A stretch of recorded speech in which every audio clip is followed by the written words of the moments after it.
until showtime.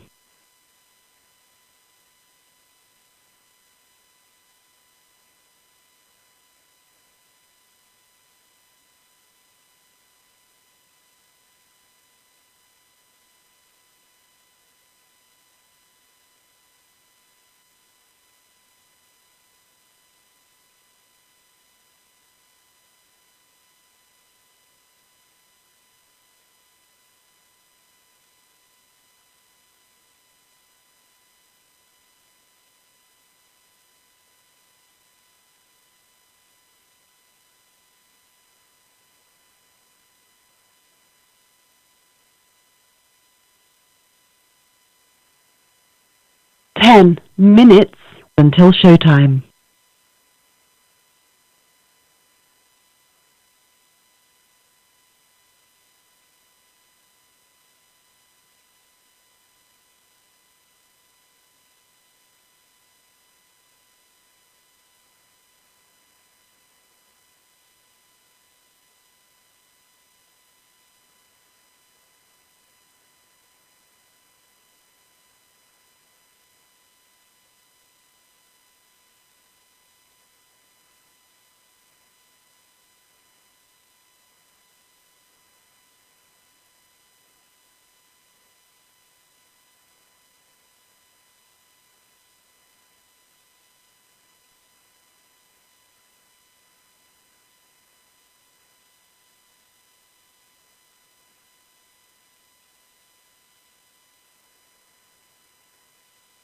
Nine minutes until showtime.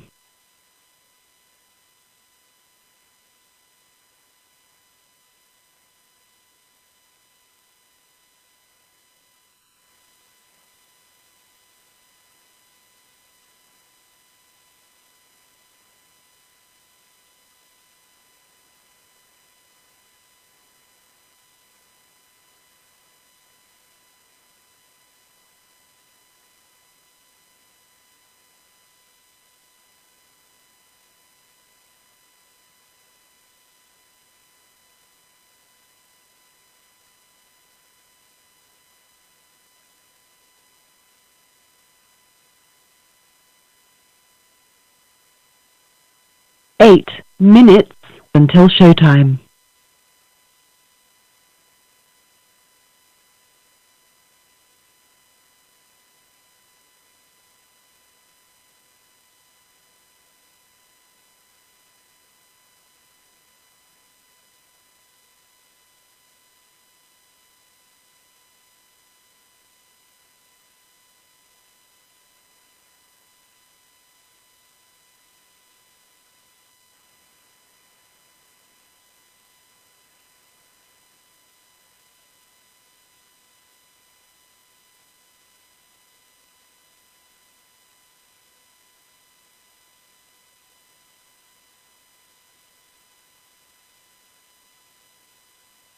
Seven minutes until showtime.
4 minutes until showtime.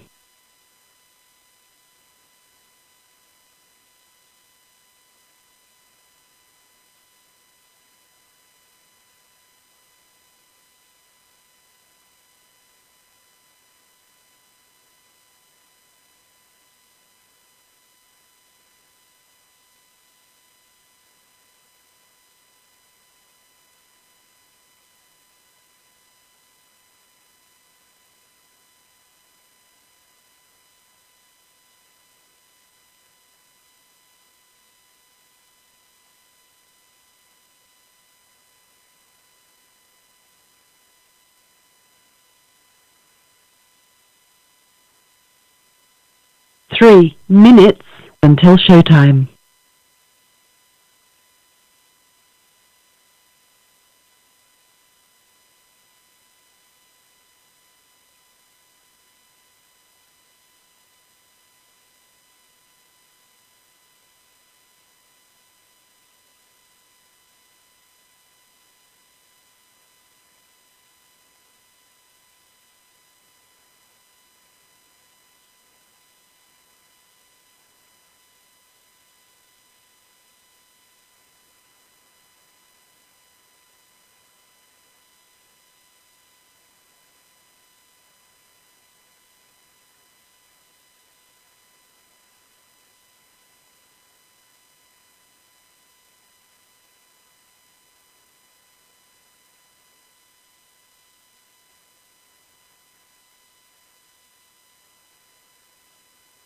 Two minutes until showtime.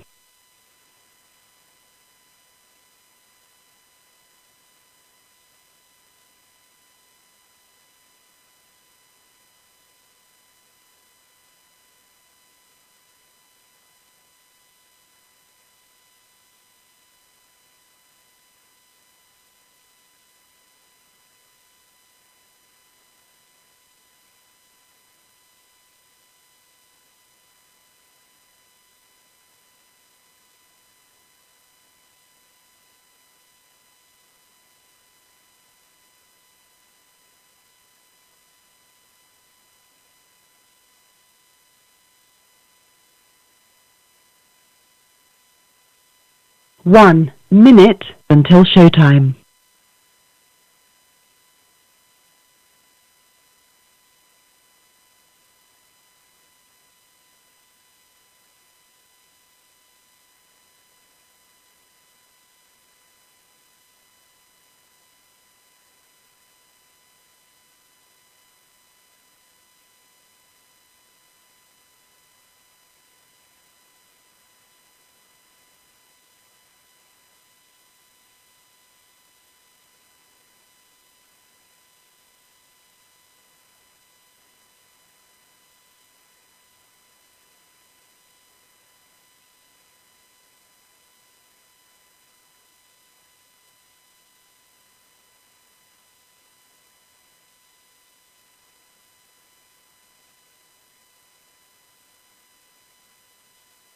Your show will go live in 5 seconds. 4, 3, 2, 1.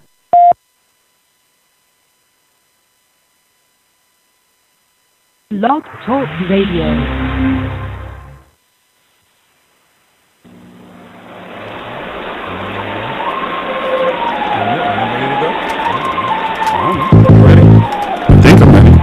Paranormal hood.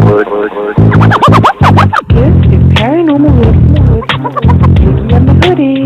We doing it Paranormal hood. Paranormal hood. Paranormal hood.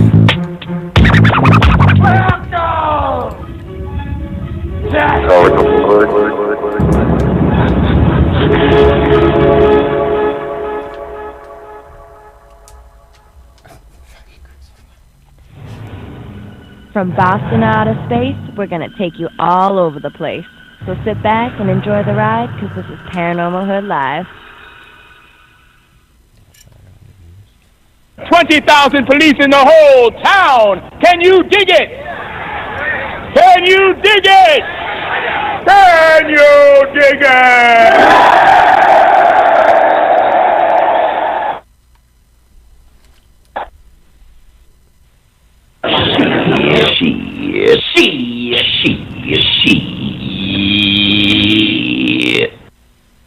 Welcome, foolish mortals.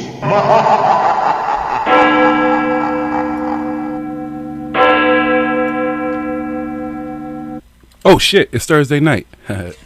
What's Hood Hoodies? I got you all flustered there a little bit because you had to think about that for a second, didn't you, Meta? What's Hood Hoodies? Welcome to the Thursday night. This is Paranormal Hood Live. We are live and direct in the Garden of Knowledge Studios. I am your host, Jiggy. I am Smoke King. Yo, it's Wiz, guys. How's it going? Metaphor here. We got a few people in the studio tonight. I know lately it's been like me or Smoking and Meta. But the crew's here. And I'm sure more of the crew will show up. You know how we do every Thursday night. What's good? How's everybody doing? Everybody feeling good? Your energy high? You ready to have fun tonight?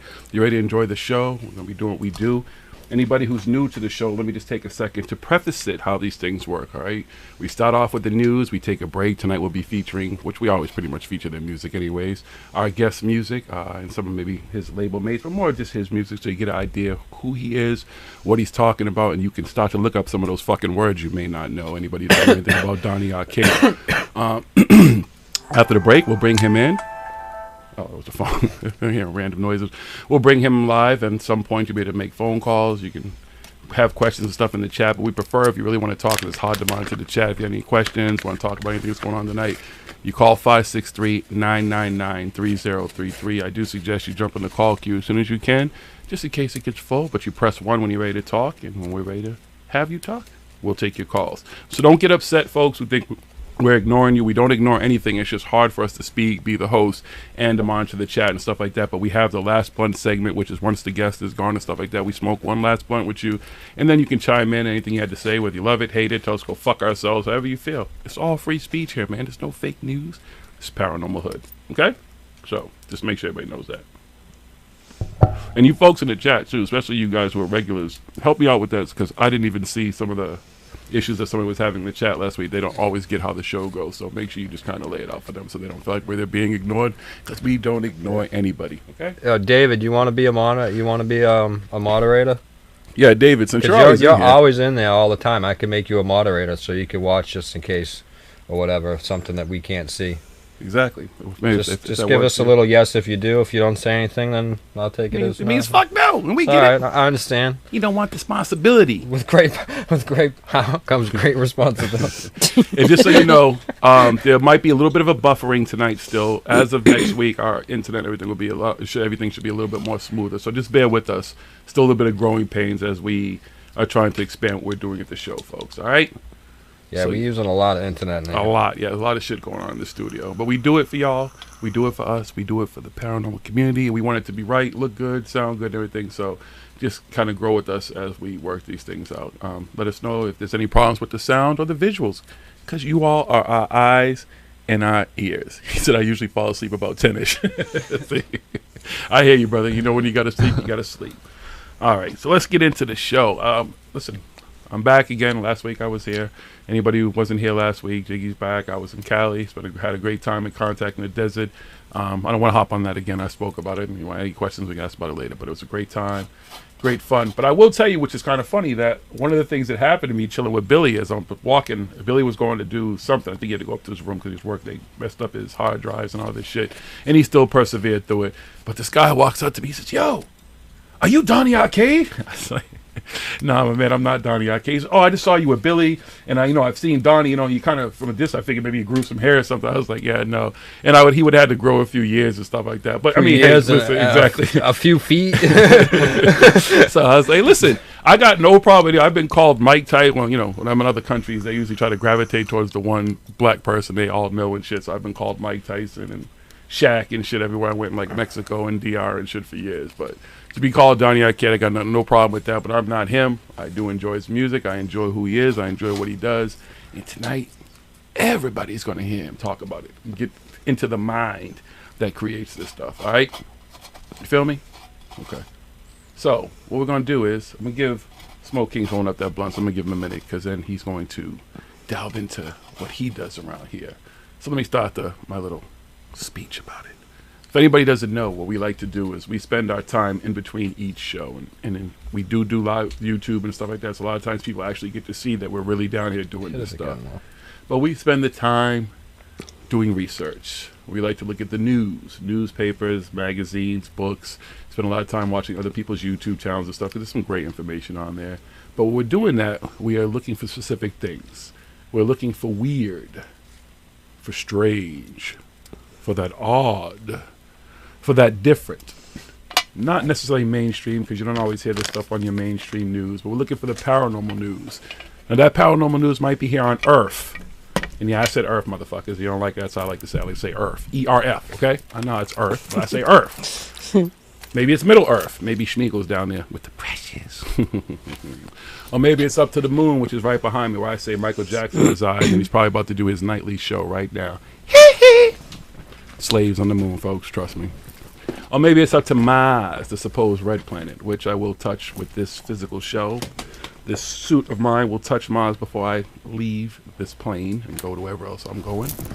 Or maybe it's somewhere beyond Mars. Maybe it's someplace out there that we don't know about, something that hasn't been explored yet. But if it's out there and it's being explored and they're bringing it anywhere we can find it in its news, we work to bring it to you every Thursday night. And this is the segment of the show we call Smoke King's Paranormal News. So Smoke King, what goes on in our paranormal universe, multiverse, omniverse, whatever verse? All the verses. Let's see here.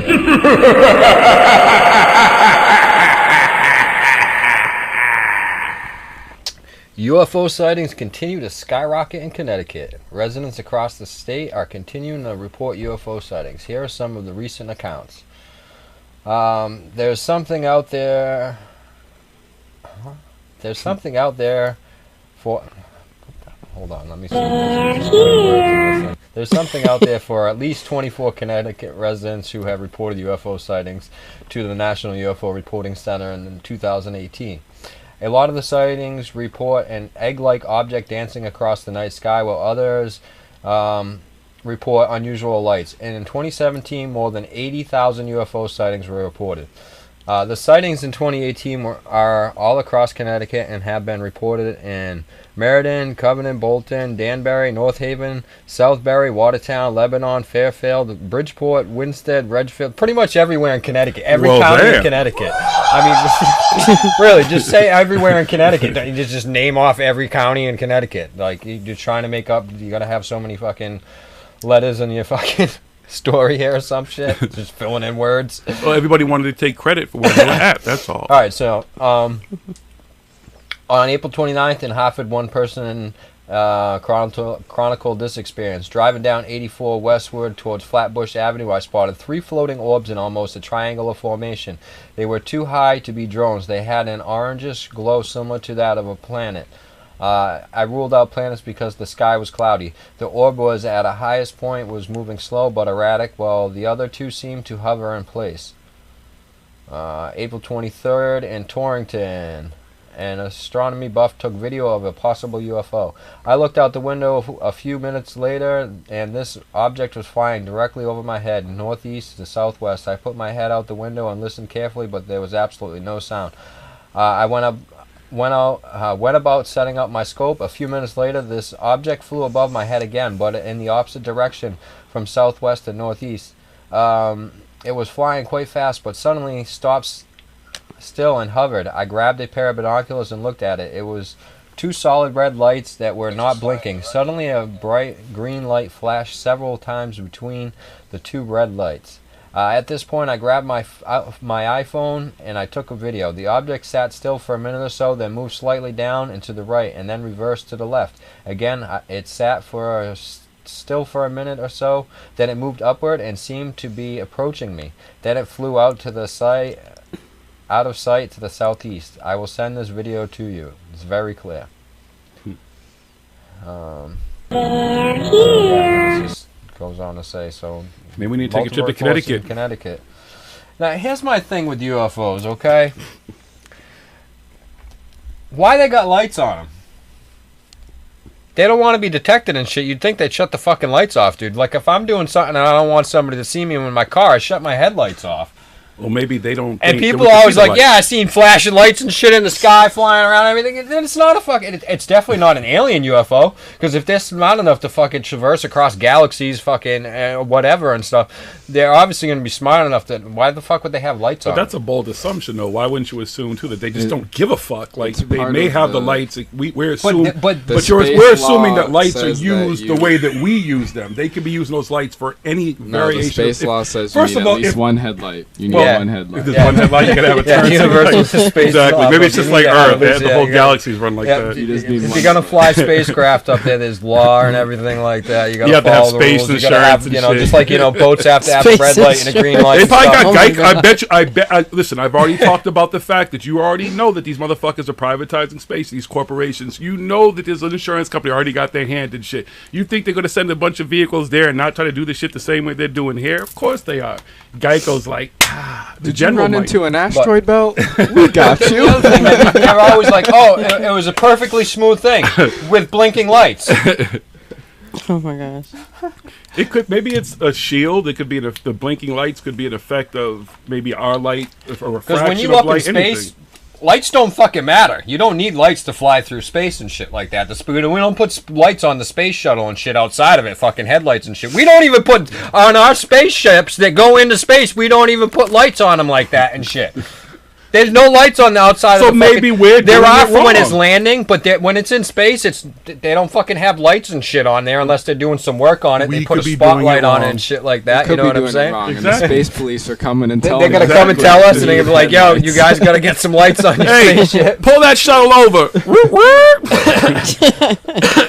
License and registration. Cool K, they don't want to be crashing into each other up there. Again, if you can travel through space like these things are doing and these crafts are doing, then they gotta have anti-collision and fucking systems and stuff, warning Warning systems systems. I and hope they stuff got like that. some So, sort of system up there. Something. so Who knows? I don't know. Just my thoughts on it, things. Always wondered about that. They want us to see them. They want the lights. Maybe the lights are. They'll- We're not. It could be Morse code. Maybe we don't realize they're using Morse code. UFOs are getting harder to spot, researchers claim. Perhaps it should be a close encounter of the blurred kind. New research suggests that the UFO sightings in the U.S., which tend to move in 6 or 7 year fluctuation cycles, are in a permanent downward trend, and researchers are puzzled. Cheryl Costa, recently named Researcher of the Year by the International UFO Congress, has found that the yearly UFO sightings in the country are now 7,837 on average, a drop of a whopping 41% from 3-year peak average. Costa, who wrote up her findings in the Syracuse New Times, explained that during the cycles, UFO sightings rise to a peak, decline back toward a baseline, and then rise to initiate a new cycle. Between 2012 and 2014, the U.S. had a peak average of 13,500 yearly UFO sightings. Costa wrote, citing data from MUFON and Newfork. However, in 2015, sightings fell 11% to 11,975, and in 2016 saw an even more dramatic drop, falling 21% to 10,602. Costa has not found a solid reason for the significant drop in sightings, but speculated that it had to do with broadband internet access.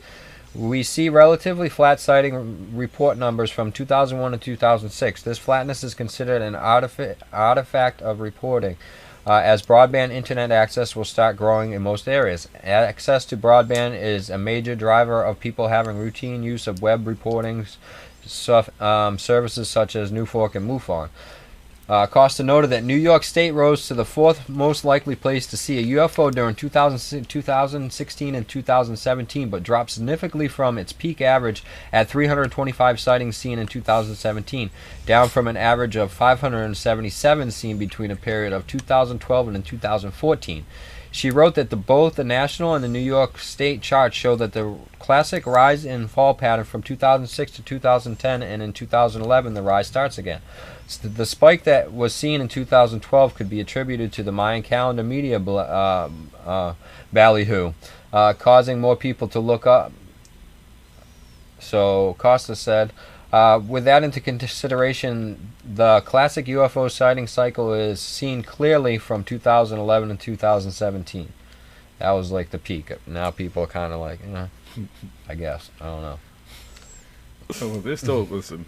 But what is it, Snowden or Assange? One of them said that there was a fact that they said that spaceships, they found something that said the spaceships are almost, there's like a matrixing effect. I'm using the wrong word. I can't remember the exact word they use, where it's like they're encoded or something. Like we can't see them. There's only certain times we can see them. Because the matrix, it's encoding and stuff. Yeah, something, I think if there's a word he used, a very specific word, but saying that that's why we can't really see it. That in most cases we're not probably seeing what we think it is, and then what we should see it, they're just not in any kind of a light, or anything that's within our spectrum of ability to see. Anything's possible. Again, there are these intelligent, extremely intelligent aliens who could traverse the universe and do whatever they want to do. I'm pretty sure they got some high-tech crazy shit. There's probably ships all around us. Again, you've seen it. We've taken pictures of those clouds that just sit there, and you'll see just be clouds everywhere. In the middle of the clouds, there's that one perfect circle in there, and it just looks like if I was a UFO, it's not doing anything. If I was a UFO and I was cloaked and I was sitting somewhere, what would I look like? Like that right there. And I have those pictures and stuff. You've taken them. I've taken plenty of people take them all the time. Again, probably just sit up there chilling. That's why planes have flight patterns, all that type of shit too. They probably just like, yeah, there's a reason is the wind in that area is bad or something, or yeah, there's pocket. They probably create that shit. They create the turbulence so planes won't fly by them. Could be the after effect of their engines, anything. So anything's possible. But the aliens are here. They're here. They brought Bigfoot with them. Yeah, Bigfoot is in Kentucky. Believers say there is no doubt Bigfoot is in Kentucky. In Lynchburg, Kentucky. Bigfoot didn't show up in downtown Lynchburg Saturday unless you count the guy in the hairy suit, but a lot of Bigfoot believers did. The city hosted the inaugural Wild Man Days Festival this weekend, focused on the creature also called Sasquatch and other names that some say isn't real but others believe in with a passion.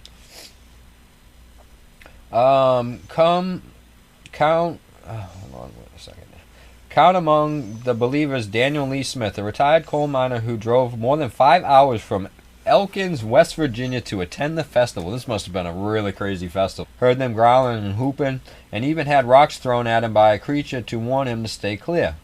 Smith, who had a plaster cast he had made of a 26-inch long foot. Damn, 26-inch long foot. That's a big-ass Bigfoot. That thing had been like 10, 12 feet fucking tall. Holy fuck. And said that inadvertently got between a male Bigfoot and a female and two babies in the woods one time before he got into his vehicle and got away.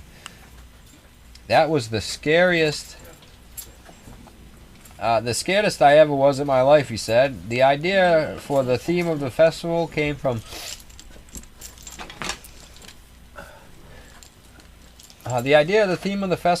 Jeff Waldridge, who leads Ghost Walks in Lawrenceburg, and his partner Lee and Jennifer Kirkland. Anderson County has had the Burgoo Festival for many years in late September, but there was interest in having another event earlier in the year. Bigfoot seemed a natural because Anderson County has more reported sightings than in any other state, according at 27. Oh yeah, 27 in that one thing. It's more than any other state. I'd have to look into that, but it could be. The next one is 26, and that's in Ohio. Hey, shout out Ohio. We wanted to do something totally different off the wall that would get attention. Mission accomplished, Waldron said. He heard someone was coming in from Australia.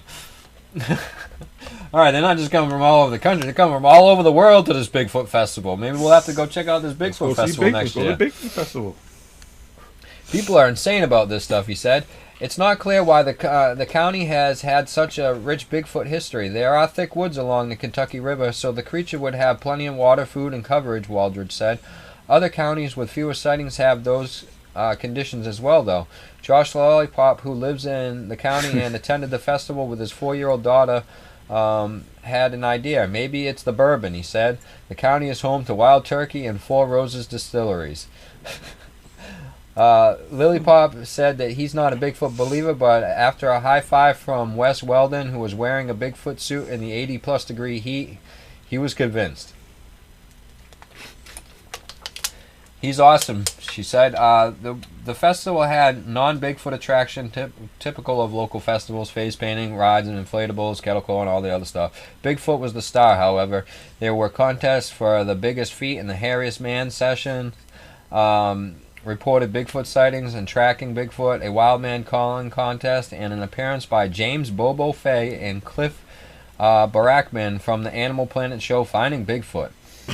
Barackman said Bigfoot remains popular because of the persistent mystery. The wilderness and the mystery of life kind of grabs us, he said.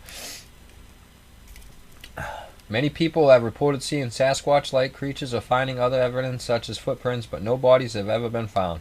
The Kentucky Bigfoot Research Organization says the reason for that could include that the creature want to avoid humans, so they stay deep in the forest, that there aren't many of them, and perhaps they bury their dead. They could live for a really long fucking time, too. Motherfucker be old as shit. The organization says it believes Bigfoot is an as-yet unclassified hominoid, the species that include humans. Its goal is to prove their existence and protect them. Bigfoot believers are accustomed to skepticism. Several people at the festival are wearing T-shirts that read, "Bigfoot saw me, but nobody believes me."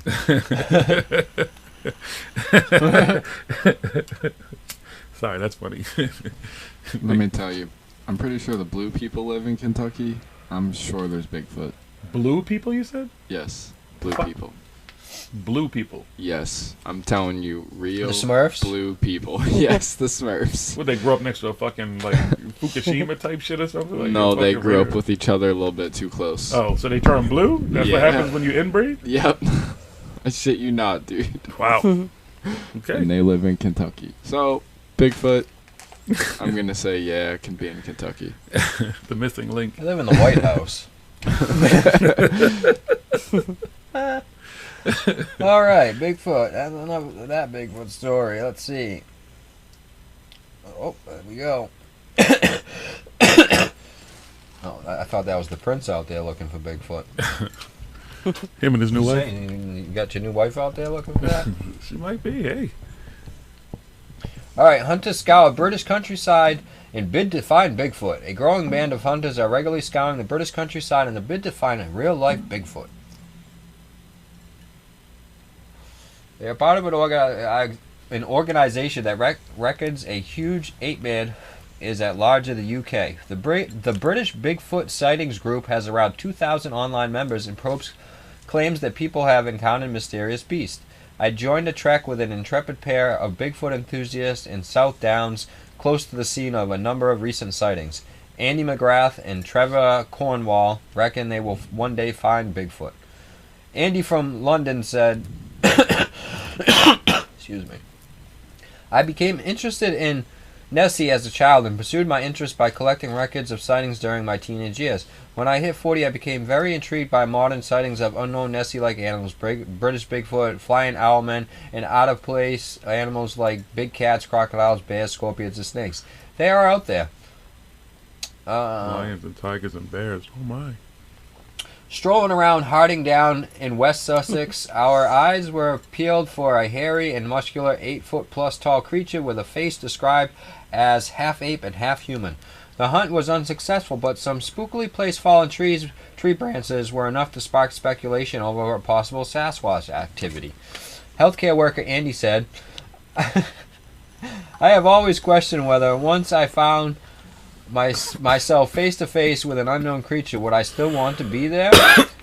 It is, of course, all very well wanting to prove they exist here in the UK, but what do you do when you have one standing right in front of you? The hunting part of the venture is fairly new to me, but I have already traveled the UK in search of all sorts. A man claimed that he saw a Bigfoot-like creature while on a train from Exeter to Bristol Temple Meads last year. The witness said, we were traveling through an area, and in the fields to my right I saw something large in the middle of the field walking.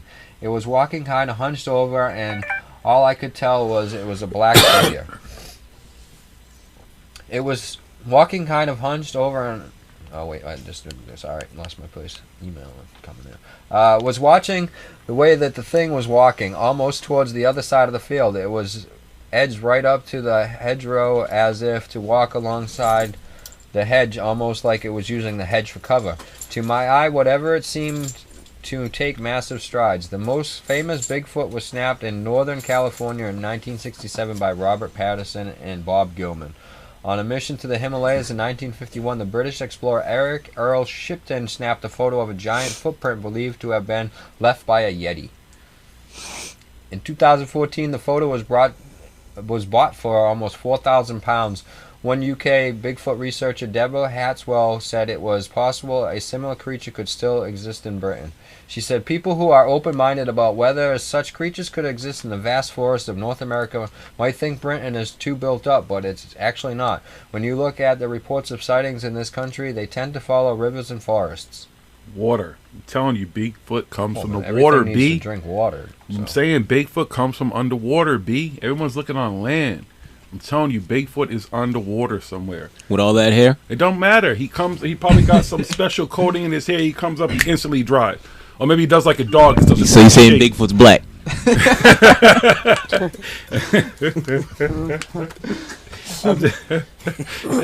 Listen, I'm just saying. Bigfoot might just do that quick, like one of those old like shampoo commercials, and do the quick shake and shit, and all the water's gone and be out. You know what I'm saying? But everybody's looking on land, but you can't seem to find it on land. But no one's thinking look underwater. Bigfoot comes from the water. You heard it here first. Okay? Just saying. They don't want to look in the water. Exactly, because they know what else is down there. Not just Bigfoot. Everything's in that fucking water. There's a reason why we only got like 5% of it mapped out. Well, they know what's down there. They just been down there. The motherfuckers like, you can just turn around and go back up there and leave us alone down here. We're going to keep doing our thing. Come down here. You ever see Aquaman and how he kind of wages war? It's going to be nothing like that. It's going to be crazy. Ain't going to be no fish attacking you and shit. Ain't going to be no Aquaman and shit. It's going to be a bunch of our ships come up there and fuck y'all up. I got attacked by crabs once. I'm sure you did. All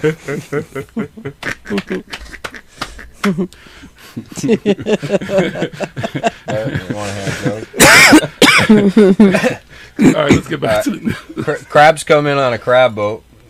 Nope, never mind. Okay. We'll go back to the news. It's too I don't know if the little members out there are watching. Yeah, we might have our youngest watching. I don't know if he's watching. So, all right.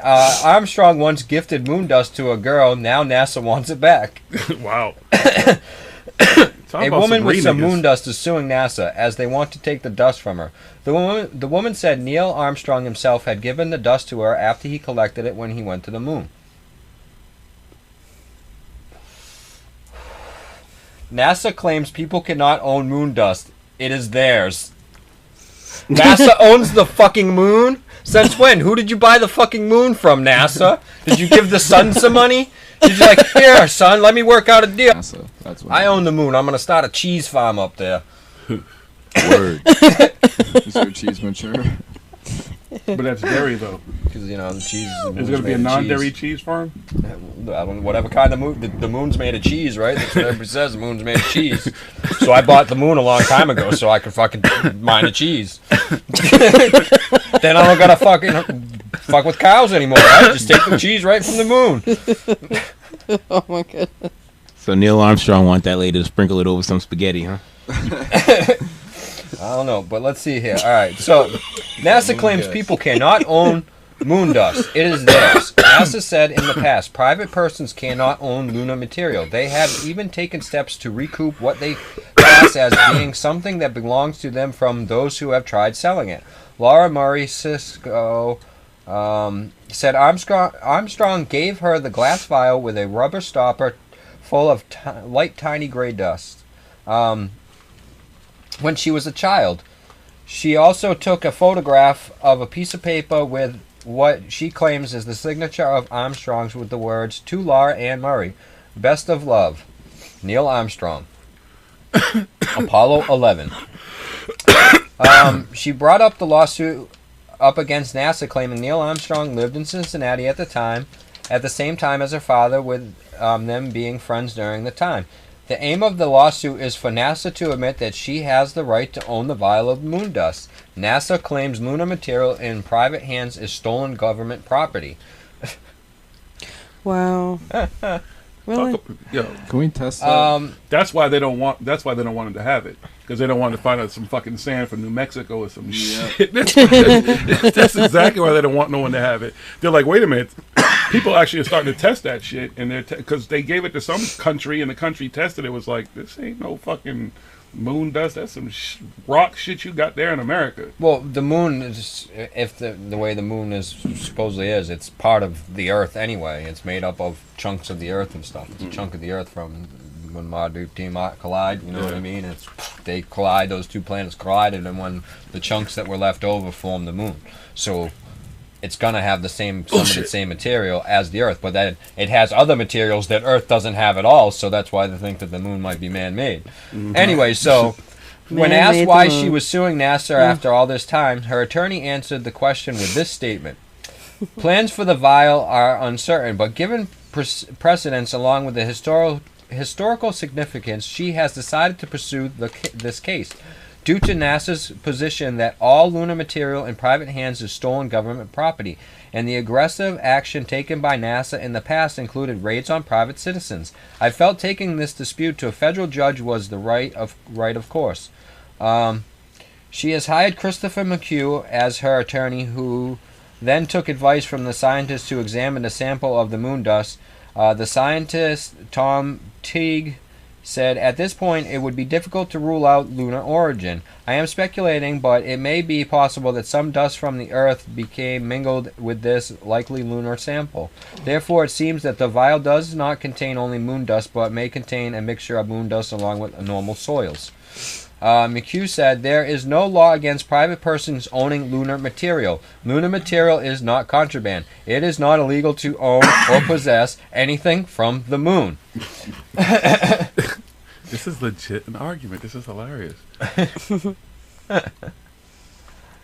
Let's see. A woman won a former case against NASA, then sold sample for over $1 million. Wow. Wow. Good for her. Let's go choose McHugh as her attorney, as he had represented another client in possession of a bag used in collection of moon samples and had moon dust in it. NASA had taken the bag from the woman, but a judge made it clear NASA had to give it back to her, as she was the rightful owner. Nancy Carlson had originally purchased the bag from an auction by the government. They then went on to say that it had been a mistake before claiming it back. Carlson had originally paid $995 in the auction. She got the bag back through the court, then sold it for millions. NASA was asked about the authenticity of the lunar sample, but did not confirm or deny whether it was common for the astronauts of Apollo 11, including Neil Armstrong, to collect moon dust to bring back to Earth. All a spokesperson would say was, since there is a court case involving this, it would be appropriate for NASA to comment on the matter.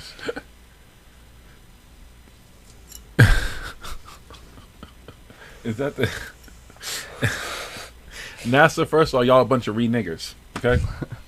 You reneging on, let these people get the stuff. They gave it away, whatever. How you gonna want it back? But they want it back because they don't want them motherfuckers to know what they really got, or they don't have, thinking what it is some bullshit, whatever. It's a fucking joke. Gotta love it. Is that the end of that story? Yeah, that's the end of that story. I'm seeing if there might be one more story. Maybe we take a break. Yeah, we can take a break. About that time. We're going to take a break, folks. We don't even need Alright, we'll take a break. Take a break and play some music. Get you ready for our guest. Mr. Donny Arcade will be joining us after the break. Again, if you want to call and you have questions, want any comments, conversation with them, 563-999-3033 is the number. Jump in the call queue when you're ready to talk. Press 1. When we're ready to listen, we'll bring you in. Enjoy the break. Don't go too far. This is his music. Enjoy it. Get your mind right. Get your frequency right. Get ready. We'll be back.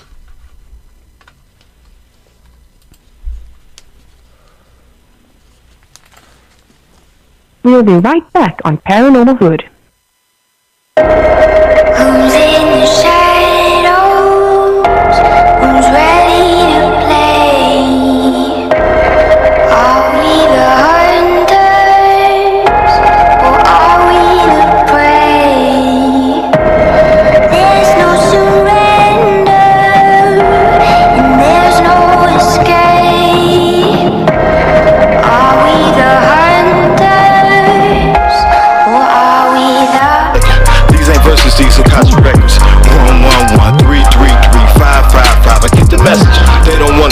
They don't want no static, gotta want it more than they want you to have it. Walking through the madness, looking at the damage, so apocalyptic on this canvas. Prophesizing like a prophet, it's unreal, ain't no use in using logic. There's nothing they can do to stop me. I'm about to take off in this rocket. Came down from the ninth dimension, no surrender till we cut the tension. Call me Cinder from Killer Instinct. My body goes on fire when I rap in the instinct. Ain't nobody on this planet make a god surrender. Goes for any phony, any fake pretender. Transmute energy, I'm an orb bender. You gon' catch heat, I don't care who sent ya. Watch how I fuse every letter I use into a lyrical enlightenment. I pick and I choose, and every word I say I let it up right into the music. Get you faster than lightning, I'm the rapping Zeus. Am I really Ares, the god of war? I am every human that is being and more. Who ready to play? Who be in the shadows? I'm the infinite creator. You ain't ready to battle, no surrender.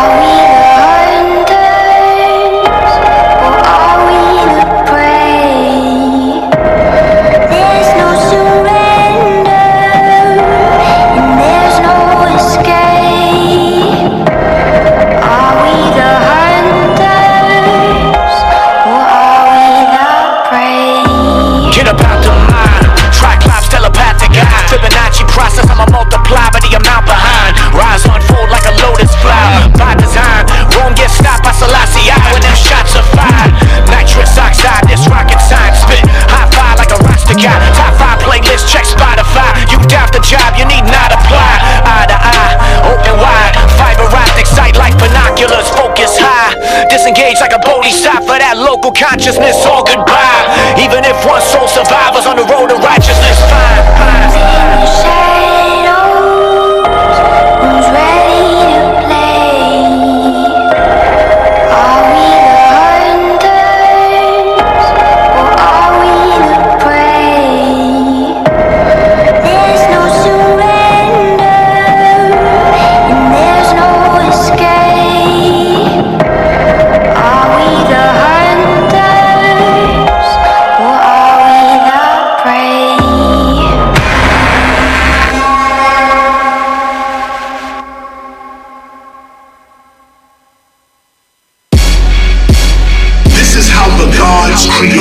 this whole reality. This is how the gods created this whole reality. Whole reality.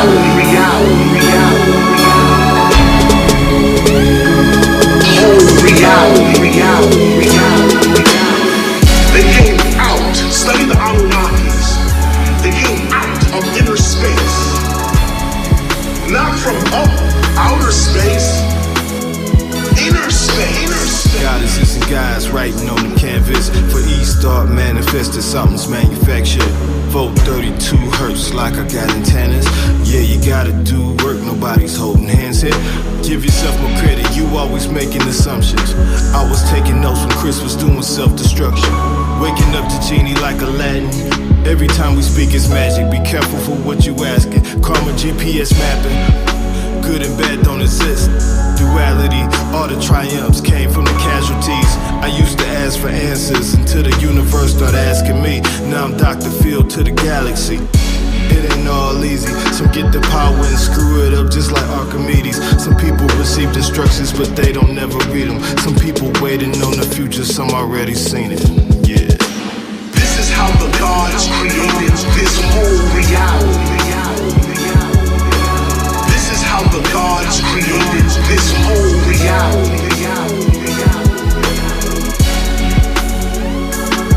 Whole reality. This is how the gods created this whole reality. 432 hertz, close to the Mother Earth. Trying to clean up the system for whatever that is worth. Sound vibrations kinda like the Tibetan monks. Not a mystery, we move things, levitate them with words. We gon' teach them, the scientists and the teacher. They try to forbidden our knowledge, so we had to go deeper. They tried to hide it from us, but we discovered the secrets. We don't believe in demons, only elites trying to mislead us. Trying to take this level of consciousness out of the sequence. As long as we never peep it, they will keep us defeated. But we undefeated, always overcome for some reason. All these high vibrations from the frequencies that we be in. Yeah. This is how the gods created this whole reality.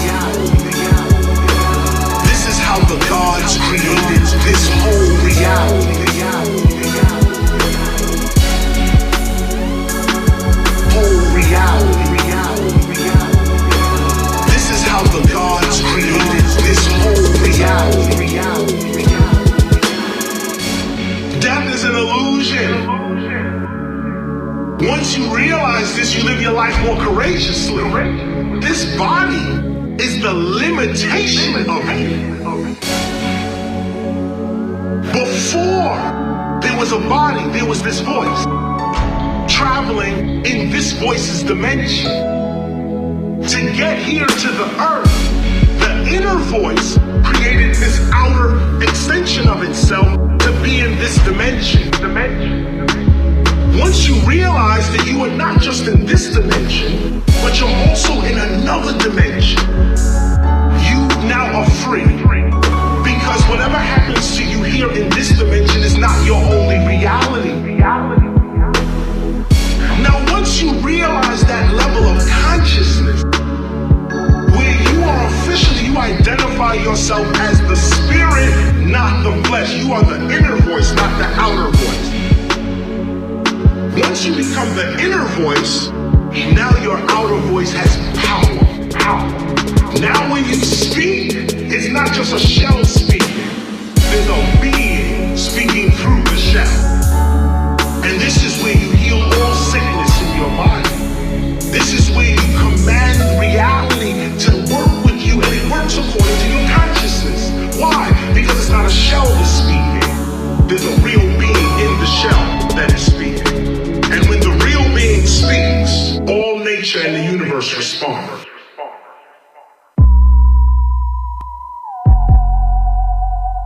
One love, one love.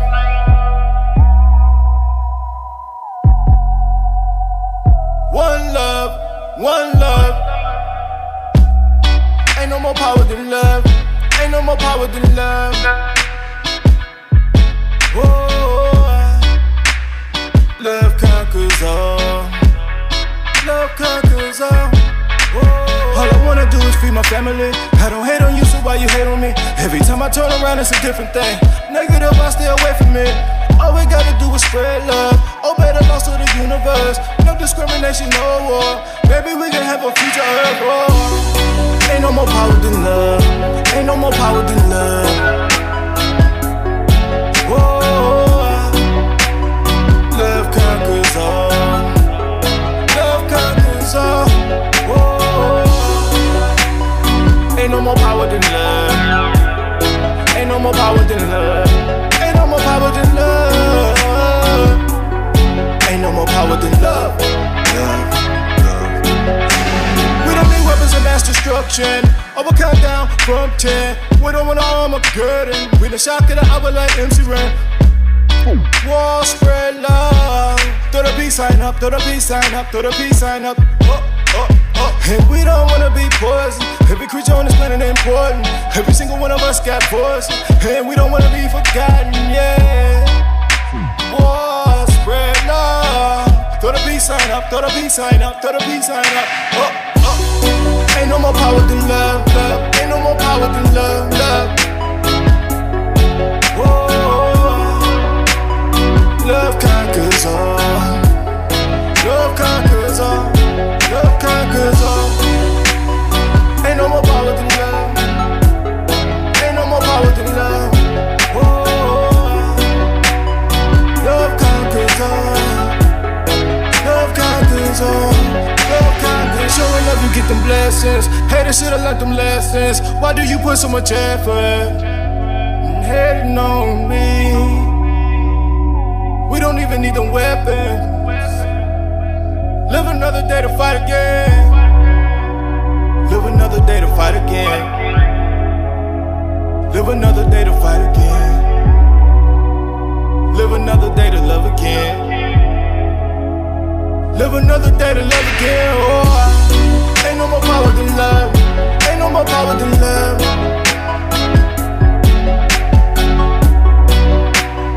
Love conquers all. Love conquers all. Love conquers. Ain't no more power than love. Ain't no more power than love.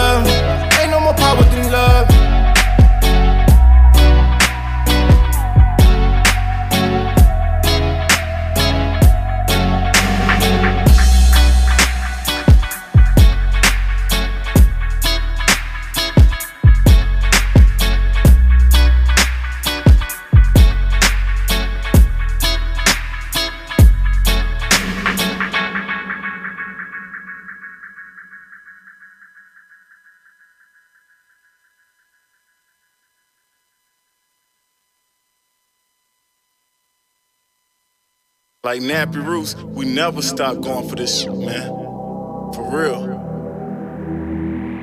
We always fought for ours, man. But this was all about us achieving our goals, man. DA, never give up, dawg.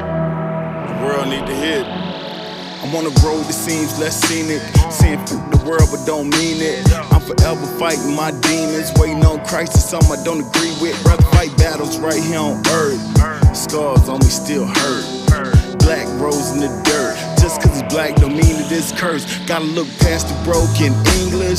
Never made no one's dean's list. But don't tell me nothing about heaven. Tell me how to get my folks out this section. Hey, never give up or even question fate. Fight until you look death in the face. I fight races with grace. Told Bay ride with me at Bay. Cause there's a better day and I seen it. Yeah, I seen it clear. Don't let them tell you that the end is near. Never give up or give in to fear. I'm with Pantheon elitists. Know who it is when you greet us. Join us now but can't beat us. We was wearing crowns as defeaters. Sometimes you find your greatness in the darkness, but destiny will guide you through the blindness. One thing can make it big, manifested it will find you. Seasons pass, life is timeless, confidence, humble and kindness. Giving yourself all behind us, forbidden knowledge for the mindless. I never gave up, the sky is not the limit. Don't give up, if you start the race, don't finish. Don't give up, can you hear a room for it? Don't give up.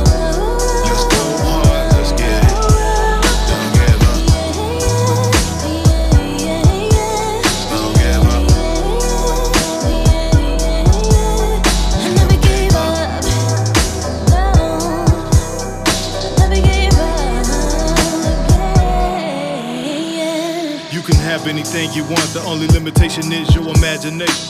If it don't work the first time, pick it back up. I never said it's not trials and tribulation. In this cold world, nothing's given. Looking for one handout, you might wait millennia. Everybody will have it if it's that easy. Tell me how you gon' reach for it if you can't see it. If you got a vision, then you better ace it. Or write it down anywhere that you can read it. If you want it to exist, then you gotta speak it. Gotta want it so bad, it wake you when you sleep. Gotta want it so bad, you will never leave it. And when they say you never get it, then you won't believe it. If you want it, you'll walk up in the cold, sacrifice a little more, and even if you go without eating, and still never give up. Sometimes you find your greatness in the darkness, but destiny will guide you through the blindness. One thing can make it big, manifested it will find you. Seasons pass, life is timeless, confidence, humble and kindness. Giving yourself all behind us, forbidden knowledge for the mindless. I never gave up, the sky is not the limit. Don't give up, if you start the race, then finish. Don't give up, can you hear him rooting for it? Don't give up, let's go hard, let's get it, yeah. They just might say you too old, say you too young. It don't matter what they say, just don't give up. Show them that you're strong, show them that you're tough. Show them that you're still standing when they clear out the dust. A whole lot of pain, a whole lot of blood, sweat and tears still here. I ain't never give up. Even if I wanted to, I never gave up. All my out the box thinkers, they ain't never feel lust. Hold on to your goals, don't never let up. 24 hours in a day, make sure you use some. Dedicated to your dream, even if it's just one. Do it for your fans, even if it's just one. No excuses, get it done. Your future self will give it up. You looking at the things you didn't give up. You got them all cause you didn't give up. Sometimes you find your greatness in the darkness, but destiny will guide you through the blindness. One thing can make it big, manifested it will find you. Seasons pass, life is timeless, confidence, humble and kindness. Giving yourself all behind us, forbidden knowledge for the mindless. I never gave up.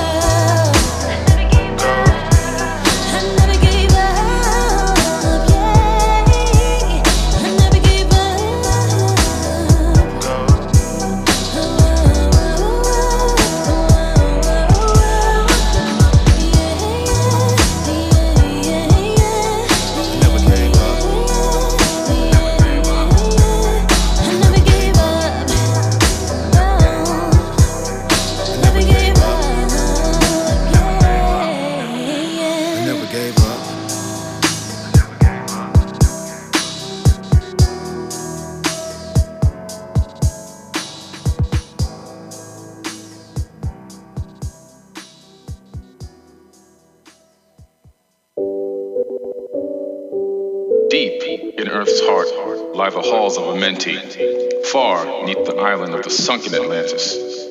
Halls of the dead and halls of the living, bathed in the fire of the infinite fall.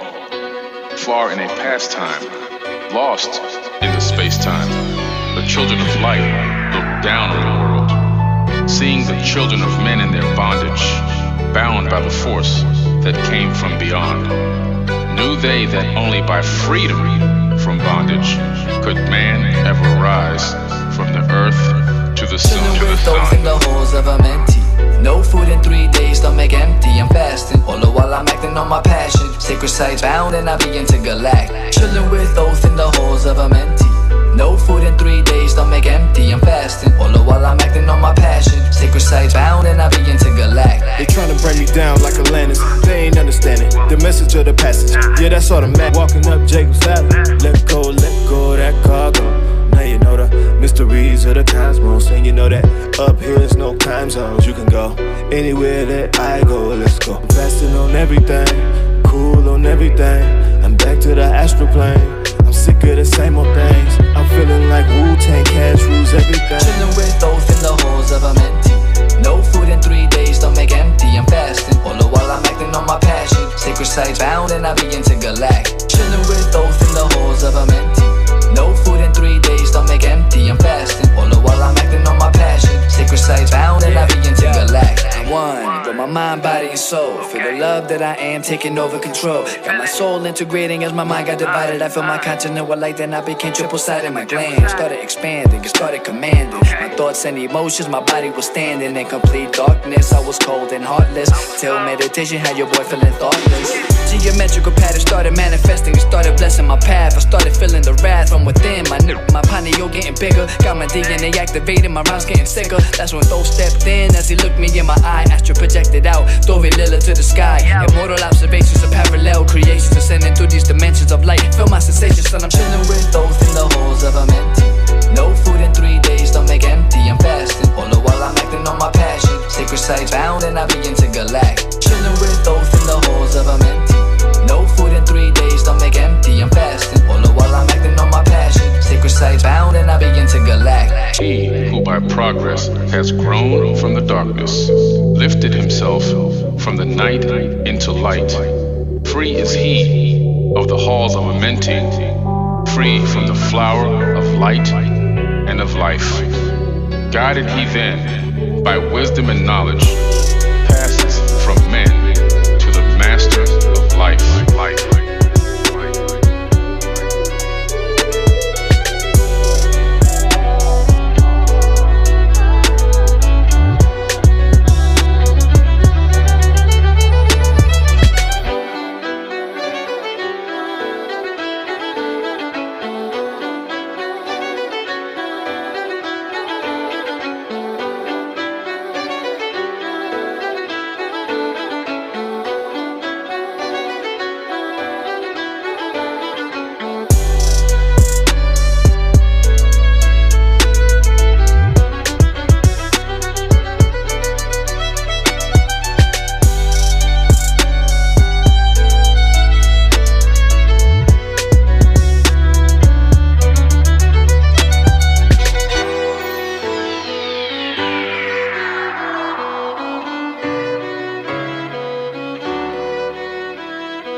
All of those 7 shoppers.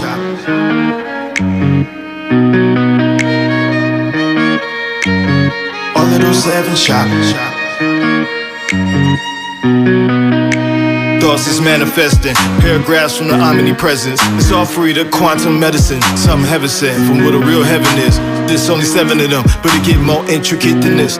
Translate the word in handy. Shock with a wheel of spinning energy. Yeah, blowing on herb the same color as the crown chakra. We hit them with carpe diem, now we got the whole world singing opera. The spells I envision from my cerebral cortex, central nervous system. The indigo colors on my third eye made me ask the questions that's on my mind. All of those 7 chakras.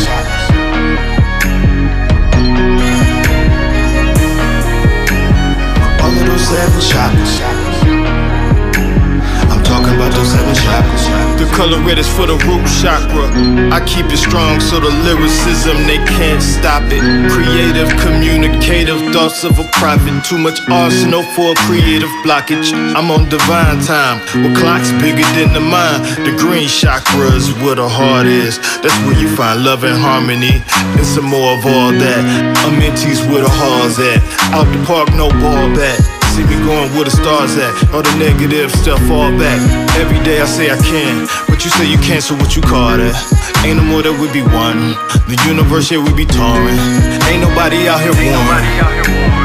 All of those 7 chakras.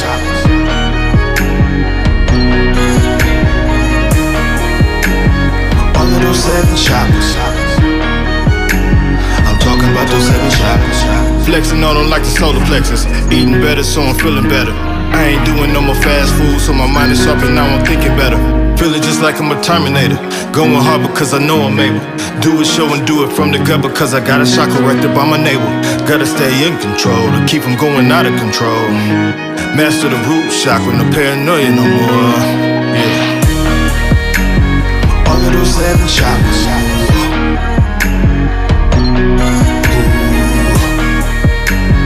All of those 7 chakras.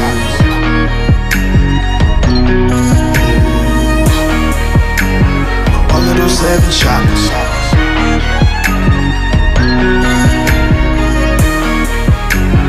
All of those 7 chakras.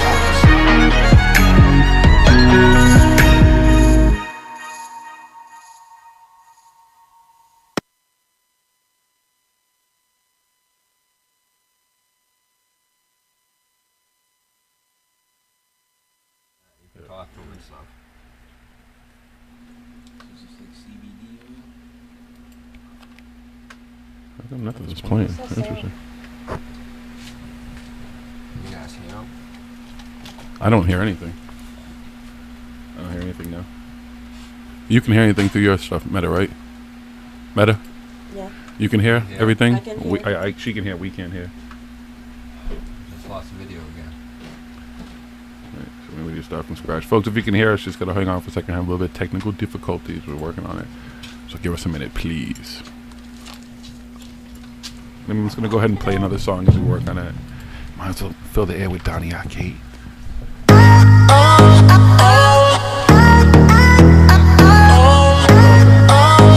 lost video. He shut his video off, but I still have him connected on that. Donny, can you hear us? Yep, I can hear you, but they can't hear you. Yeah, just let them know that we have a little technical difficulties. He's just working on it right now. We're just having technical difficulties. All right, now we can hear him there. All right, he said take your time. Thank you. You heard that. All right. Can you hear us now? You can hear us. I can hear you. And we can hear him. Okay, there you go. There we go. We lost your video. Ah. Okay. All right. I see myself. All right, yeah, we can go. see you We now. can see you now. You're All good. right, everything's perfect. All right. All right. All right, let's do this the right way, folks. Welcome back. This is Paranormal Hood Live. We apologize for the technical difficulties. I'm your host, Jiggy. I am Smoke King. It's Wiz. What's up? Metaphor here. Buddy Greenberg. We're back, and we're going to go directly to our guest. We have Mr. Donny Arcade. Let me just do this properly because it's kind of cool, you know. Again, anybody who listens to the show, if you know anything about me, I'm old school, especially when it comes to my hip-hop. I'm very picky about what I listen to. Most of the music now doesn't really resonate with me, and I'm not a hater of music. I'm not a hater of the art. I'm not a hater of anything that anybody does. I just realize that is not for me. So through that, you know, Smoking especially, he spends a lot of time, you know, even more than I do, researching artists and stuff like that. And he always comes across these cool artists, and you know, Pantheon Elite Records, period, is full of a bunch of them. But the first one we kind of got a hold of that he introduced me to was Donny Arcade. And through that, you know, it's been a couple of years now of just pumping his music in the car. You know, you hear it here on the show. It's what we play on this show. And there's a reason we play this music. You know, it resonates well with us. From the frequency that it's programmed on, from the lyrics and stuff, you know, the stuff makes me think. It made me start to look up things that I didn't know about. and even in all the paranormal research that I do and stuff like that. So when I get a chance, or we get a chance to, talk to these folks and get them on the show and stuff, it means something. It's not just us picking random people because they're popular artists and everybody is, that's everybody's into it. We pick artists, again, who we know are going to come on and have something to talk about, and I just want to get into the conversation with everybody. I just want to spend a whole hour introducing them. As much as I'd like to, I could talk about them for an hour or whatever, but why not talk with them? So without further ado, folks, Donny, welcome on the show, man. Thank you for, taking your time out of your busy schedule to be here with us, man. We really appreciate it. Yo, man. Much love and appreciation to Paranormal Hood. I still can't see you guys, though.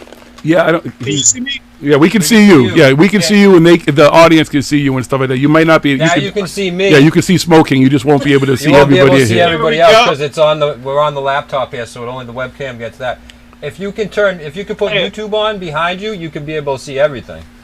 Yeah, at some point, whatever. You don't have to stress. If you have YouTube on, yeah. Right now, but you know what I mean. Okay. But I'll make sure, man. Much love and appreciation, man. What an honor it is to be on Paranormal Hood, man. Appreciate y'all. It's an honor to have you on here, man. Like I said, this is what we do, man. This is what we listen to and stuff like that. When I'm riding in the car, whether it's me, whether it's the fam, it's the grandbaby, whatever, this is what I'm listening to. The music, it makes sense, to me at least, what I'm saying? And it gets deep. And the stuff that you talk about, brother, I mean, before we even get there, let me ask you, when you get a chance to settle in, just explain to me, one, it's like, where did Donny Arcade come from? You know what I'm saying? What inspired you to even begin? Because I know, a lot of people in hip-hop, I don't know if you started the way that most people started, then all of a sudden, there was a conscious shift or whatever, but maybe just give us an idea, where it all comes from, my brother.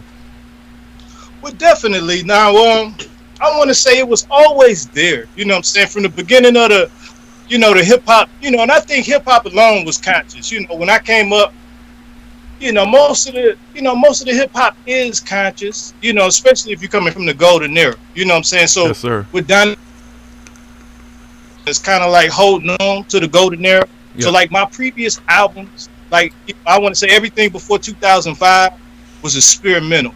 So most of them was like experimental albums, but maybe one or two songs on there will have some sort of consciousness. It might not be metaphysical consciousness, but it might be, some kind of consciousness, whether it be something for your people, whether it be something, just some kind of story you tell about what's going on in the neighborhood. Yes, sir. But each album, actually, when I go back and listen to my old stuff, it always this element to it on some of the songs. Now, don't get me wrong, I experimented with many styles and, different genres of rap, so to say, what I'm saying? But for the most part, I want to say I always kind of been on some kind of conscious way, but each day I'm waking up, man. So the next album might be more conscious than this album. I'm constantly waking up, man. And that's one thing I try to tell everybody is that, it's never, a complete task of saying you already there. You know what I'm saying? Because if you're there, you ain't there.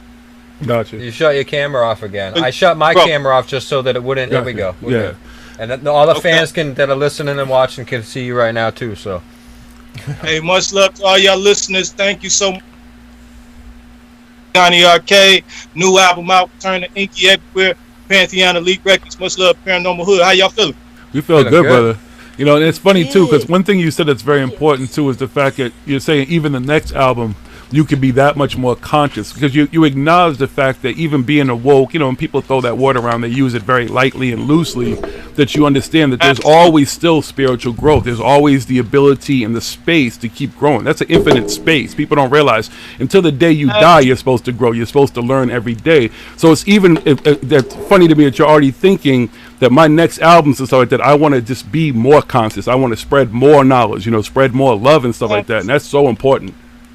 Absolutely. I'm waking as we speak, and every time I come across people, I try to come across as a human, and I think that's the best part of being human is being, having room to grow. I think some people get to the point where, it becomes religiously conscious to the point where you're unconscious. If you're telling people they're not conscious because you learned something, what's the point? And the more you learn, the more the heart chakra should evolve, and more gentle with other people's, level of consciousness. It's everybody on their own path. So you can never just, get somewhere and then look back and say, hey, I didn't used to eat chicken and I didn't used to eat hamburgers. Well, you know, we are waking up. So if you get there, be able to see somebody else's evolution, you know, in the early stages. Yes, sir. It's about acknowledging and seeing it too, and just keep talking. The most important thing is dialogue. I think that's to me it's a lost art. People are afraid to talk about things, you know. And again, you said we've all been at that point. No matter where you are now, it's not where you start, it's where you finish anyways. And this isn't really a race, but at some point it does end. But, you know, you want to kind of have the turtle's pace. You know, we're all constantly evolving. We're constantly learning. You constantly want to spend every day trying to become more conscious. And when we say conscious, it's about consciousness about everything, not even just music, about everything around you, about the world around you, how it affects you. Absolutely. You know? I mean, go ahead. I'm having a hard time here. You say, how did it affect me?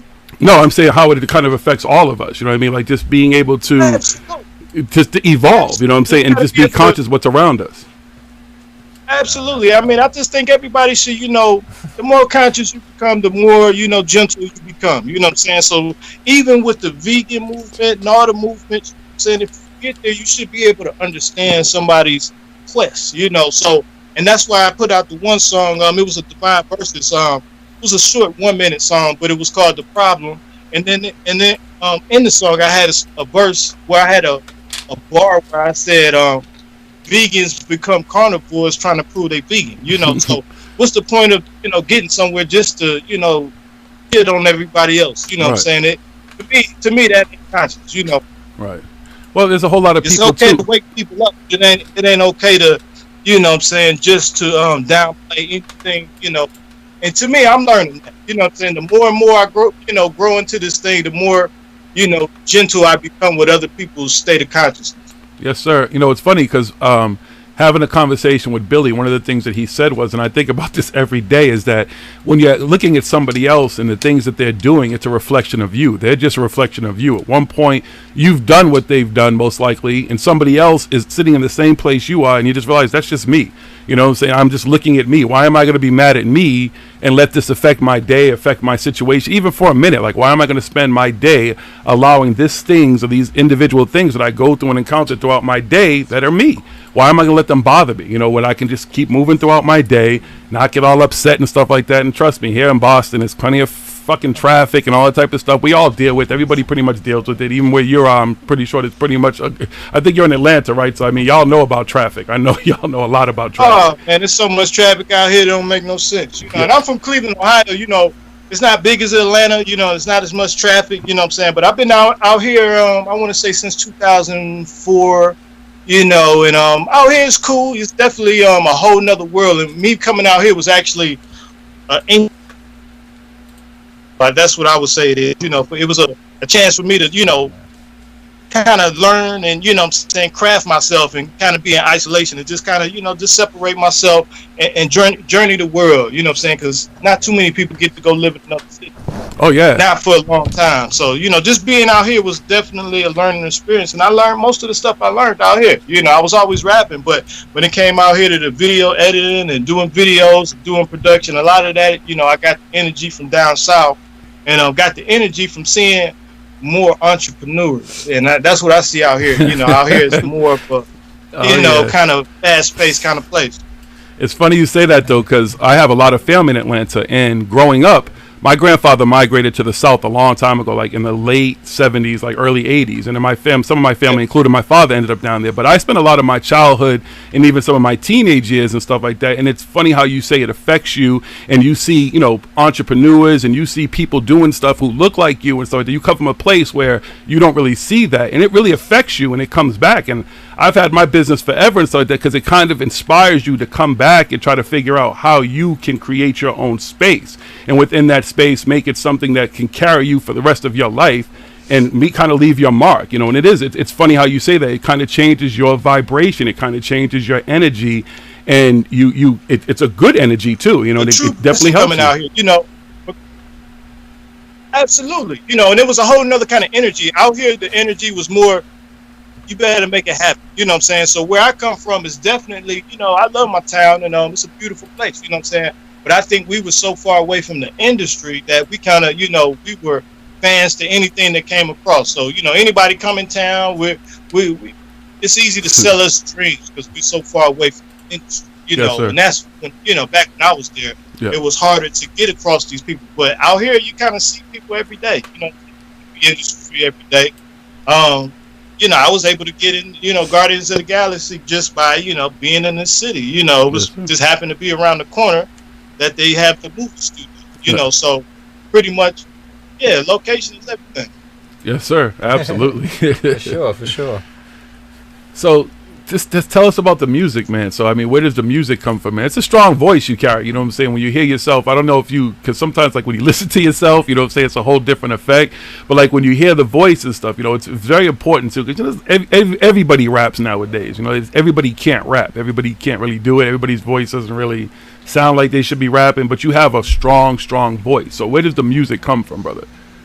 Thank you, man. They come from me wanting to be, you know, not just a rapper, but an artist. You know what I'm saying? So when I see myself, you know, I always want to be like James Brown's. I wanted to be one of them. You know, like, look at James Brown. That's the ultimate rapper. You know what I'm saying? That's the epitome of rapping, you know, ad-libs. And so, you know, I think we are all under that umbrella of the original. You know what I'm saying? So when you go back to the 50s and 40s and 60s and you see a lot of those artists, it's really lyricism before, you know, they had the term lyricism in rap.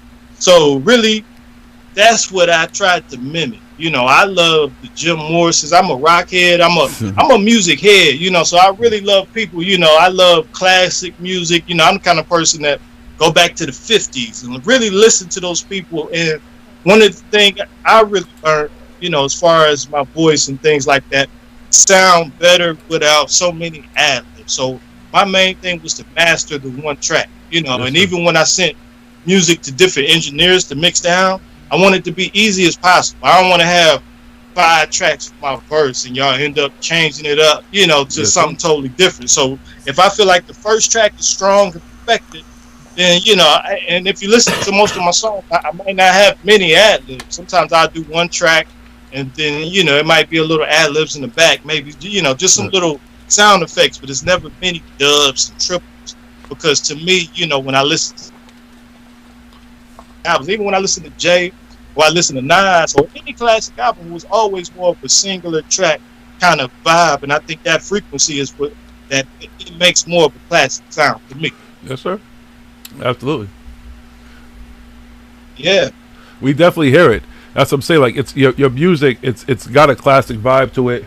It's not overly done. You know what I'm saying? I'm not saying it's simple either. I definitely don't want to take away from your art. I'm just saying, like, the frequency, everything about it. Like, when you listen to it, you know, it puts you in a cool space, and you start listening to the lyrics. Whatever's going on, you're gonna start listening to. And the lyrics, for some people, and even when you first listen, can be a little complicated. You know, even like I said, there are things that I know about Anunnaki and aliens and different things, but then you throw in other words. I'm like, okay, well, let me look that up and kind of get that information and put the pieces together. You know, why did he use these particular lyrics? The lyrics are so important. The beat, there's so much music with dope ass beats nowadays. You could just hear a beat and be like, oh, that's cool as shit, and then the motherfucker open their mouth and you're like, oh shit, shut up, please. You know what I'm saying? Like, I don't even want to hear that bullshit. You know what I'm saying? But then the lyrics are so important, and you definitely take your time. And what you're talking about, like, if people who listen to his music don't know what he's talking about, that's the whole purpose. He wants you to go and look that shit up and understand what the frequency of your voice. Because if an alien came from outer space and didn't know the language or the lingo, how would you? You know what I'm saying? You have to be able to, you know. And I think with music, it's something so different. You know, it's almost a sense that we can't quite identify, you know. So when it comes to music, to me personally, you know, the words are one thing, but me, you know, some of the most important things are song structure, the frequency. So even if, you know, you hear my songs, you know, it's almost like I'm not singing, but I'm putting tones in there, you know. Yeah. It's not the same tone all the way through, you know what I'm saying? So each bar, you know, it's almost like, you know, if I was to repeat it and say it, I would have to say it in that tone for you to get the same effect. If I just said that same rap monotone, it would be a rap. You'll be like, okay, well, it sounds totally different. But with me, I love the frequency, man. I love to really, you know, and to me, it's all like intuition, man. And it comes down to that, even when it comes to the material that you digest or to the books you read. sometimes, you know, you got to use that sixth sense and kind of look through everything and read books that ain't been written, you know, because if you just book smart, you know, book smart and street smart is two different things, you know what I'm saying? Sir. And you get a lot of people that's book smart and ain't really got the street smart element, you know, and I hate the word street smart. The street smart element is almost like a whole nother sense. It's like animal. It's a whole nother business. It's business conducted. It's the same shit. It's same corporate business structure and everything. It's just pretty much done in a different way. You know, if you look at the way it's all run, the people who run the streets and shit like that, it's all business. They're just saying wearing business the same suits. thing. Exactly. They're crooks. They're the same kind of crooks. They're just, and a lot of street people are using more. It's intuition. In some cases, you know, to be a good crook, you gotta almost have intuition. You can't read how to be a good crook. You know, you just going by that script and you get caught. You know what I'm saying? So anything you do is almost got to be an intuition to it. You know, and even like, I'm just learning more, you know what I'm saying? Even to social media, certain things are timed, you know, certain pictures. Even when I post Divine versus pictures and things like that, I try to tap into the minds of what people are feeling right now. I try to tap into what the day is doing right now. I try to, everything is timed, you know what I'm saying? You can put the same thing out on the same day, you know, versus a different day and get a different effect. So that lets you know it's more than meets the eye when it comes to certain things. Even knowledge, artistry, whatever it is almost another, you know, it's intuition. You know, and to me, that's what my raps represent, more of an intuition rap. Because over the last, I want to say the last 3 years, I probably only physically written maybe 2 raps. I wrote Carpe Diem, I wrote Black Panther, and I wrote my first No Surrender. And everything else was all me just sitting in the mic. You know, I just sit in front of the mic and just channel and use intuition opposed to, because sometimes I come up with some stuff that I know my mind would come up with. I'll be like, I'm still surprising myself, you know, because like I said, man, I'm a humble dude. So I come from trying to do this a long time. So I'm like one of the people who get here and really appreciate being here. That's why I love the fans. I love everybody. I go out there and try to thank everybody. I ain't too cool to answer messages. I ain't too cool to reach out and just be that fan. And I always want to be that fan. You know, I always want to be, you know, that kind of person that appreciate being here, because I knew how, and I still got along with it. I'm not where I want to be, you know. So this ain't no pop champagne moment. This ain't no oh, Donny Arcade, you did it. No, I'm still sitting here super hungry because it's a long way to go, you know. Yes, sir. Listen, I was in Cali, and after I was sitting down with Billy, I walked away, and this dude ran up to me. He's like, "Yo, man, are you Donny Arcade?" I was like, "Nah, I'm not him." I was like, "I know you're talking about." Obviously, I was with Billy. You know what I'm saying? I mean, I was like, ain't nothing wrong with it. Ain't nothing wrong with it at all. Man, bald head, you know. That's what I'm saying. Man. But I'm 6'4", 270 now, and I got a lot of gray hairs. So I was like, did he like grow a bunch of gray hairs and shit and everything? Did the Cali weather do that to him? Like too much sun, put some gray hairs on him and everything. But it's all G. That's love, though, man. That's super love, man, and I appreciate that, man. That, you know, that made my day seeing that, man, for real, man. But you know, I appreciate being here, man. And shout out to Pantheon Big Records. Shout out to Billy Carson for good knowledge, man. You know, we just got a lot more work to do with the rest of the team. You know, Cruz, Jackson, Turner, you know, and everybody else that helped us out. You know, and jump on these records. So it's just a movement, man. And like we said in the beginning, it's not a fully conscious movement already. You know what I'm saying? Because we're still waking up. So if y'all like what's going on right now, give me a couple.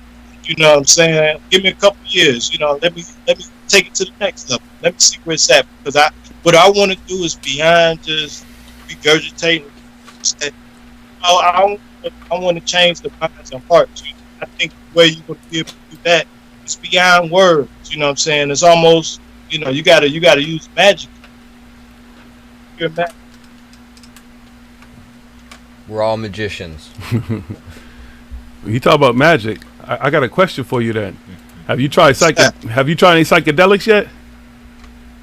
Oh man, I kind of stick to the script, man. I'm you know what I'm saying, if it ain't no good greenery, man, I really don't stray away from that too much, man. For real, man. I listen, a year ago, Donnie, I'm gonna tell you, I was you. I was on the other side of that, and even the weed, man. I'm telling you, all my work, all these years, like I didn't smoke weed. You couldn't bring weed around me. It was none of that type of shit. Then after brain surgery, my that light switch went on. The weed got me one place, and then like Smoke King and sitting down here and talking to him, and him educating me on psychedelics. We're gonna talk. We're gonna talk a little bit further about it, man. It's something you just might want to think about, man.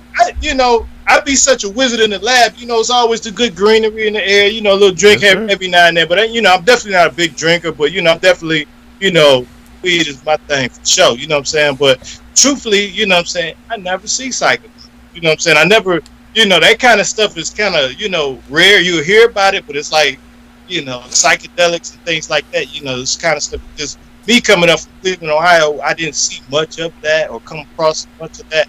I'm just kind of, you know, starting to research some of that stuff and hear the testimonials. It sounds crazy. You know, I'm pretty sure, you know, ain't no telling, man. You might go in there and go to a whole nother dimension. Oh, you do? Oh, you do? Oh, yeah. There's no telling. We can tell you. You absolutely do. Oh, yeah. And it's cold out in space, too, my brother. Trust me. Oh, yeah. You want to talk about some first-hand testimonials. And again, I was saying this literally last night. I'm from the same kind of environment and background where growing up, none of my friends, you know, there was motherfuckers with coke.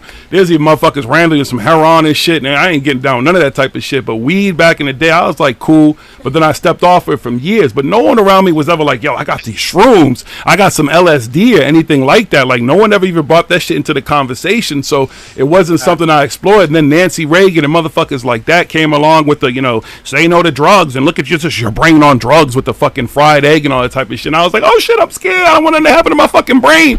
And then the ultimate shit happened to my fucking brain, and my fucking brain exploded and shit, and the motherfucker died and came back and shit. And then weed was like, okay, cool, let me hook you up. But then psychedelics is like, nah, motherfucker, we got some shit for your ass. Trust me, my brother. Man. That's crazy, man. So do y'all make music too, or y'all just, you know, y'all do the cast? My music days, those are behind me from opening up the Public Enemy and shit back in the day. That was a long time. If I would ever write shit, I do, like, don't get me wrong, I write shit, but it would be more like ghost shit. Like, I pass some shit on to like a nephew or some shit. Like, no one wants to see my 50-year-old ass up on stage trying to fucking talk about who, you know, do you remember me and shit? No, motherfucker, we never knew who you was back in the day, so who the fuck are you now? I'm too old to try to fucking start a rap career. Yeah, but if you're a writer, you're always gonna write. You will always write shit, just because even if it's in a sense a poetic thing where you kind of look back and look at shit. I'm sorry, what did you say? I feel that's your nature to write, man. It's in your DNA, man. Like for real, man. But we got to change that, man. And I think, you know, just like any person that does something for a long time, it's just like a guitar player. You know what I'm saying? You know that guitar player at 50 years old is going to be a lot better than the guitar player at 30 years old. You know what I'm saying? So to me, I want to change the rules, man. You know what I'm saying? And you know, I'm in my 30s, but at the end of the day, man, I plan on doing this until I'm 100. You know what I'm saying? So, and I think hip hop, we haven't seen it get old yet. You know what I'm saying? And that's the one thing, like, you know, hip hop is a beast, man. You know, that's one of the biggest genres in the world, and that's one of the genres that been counted out.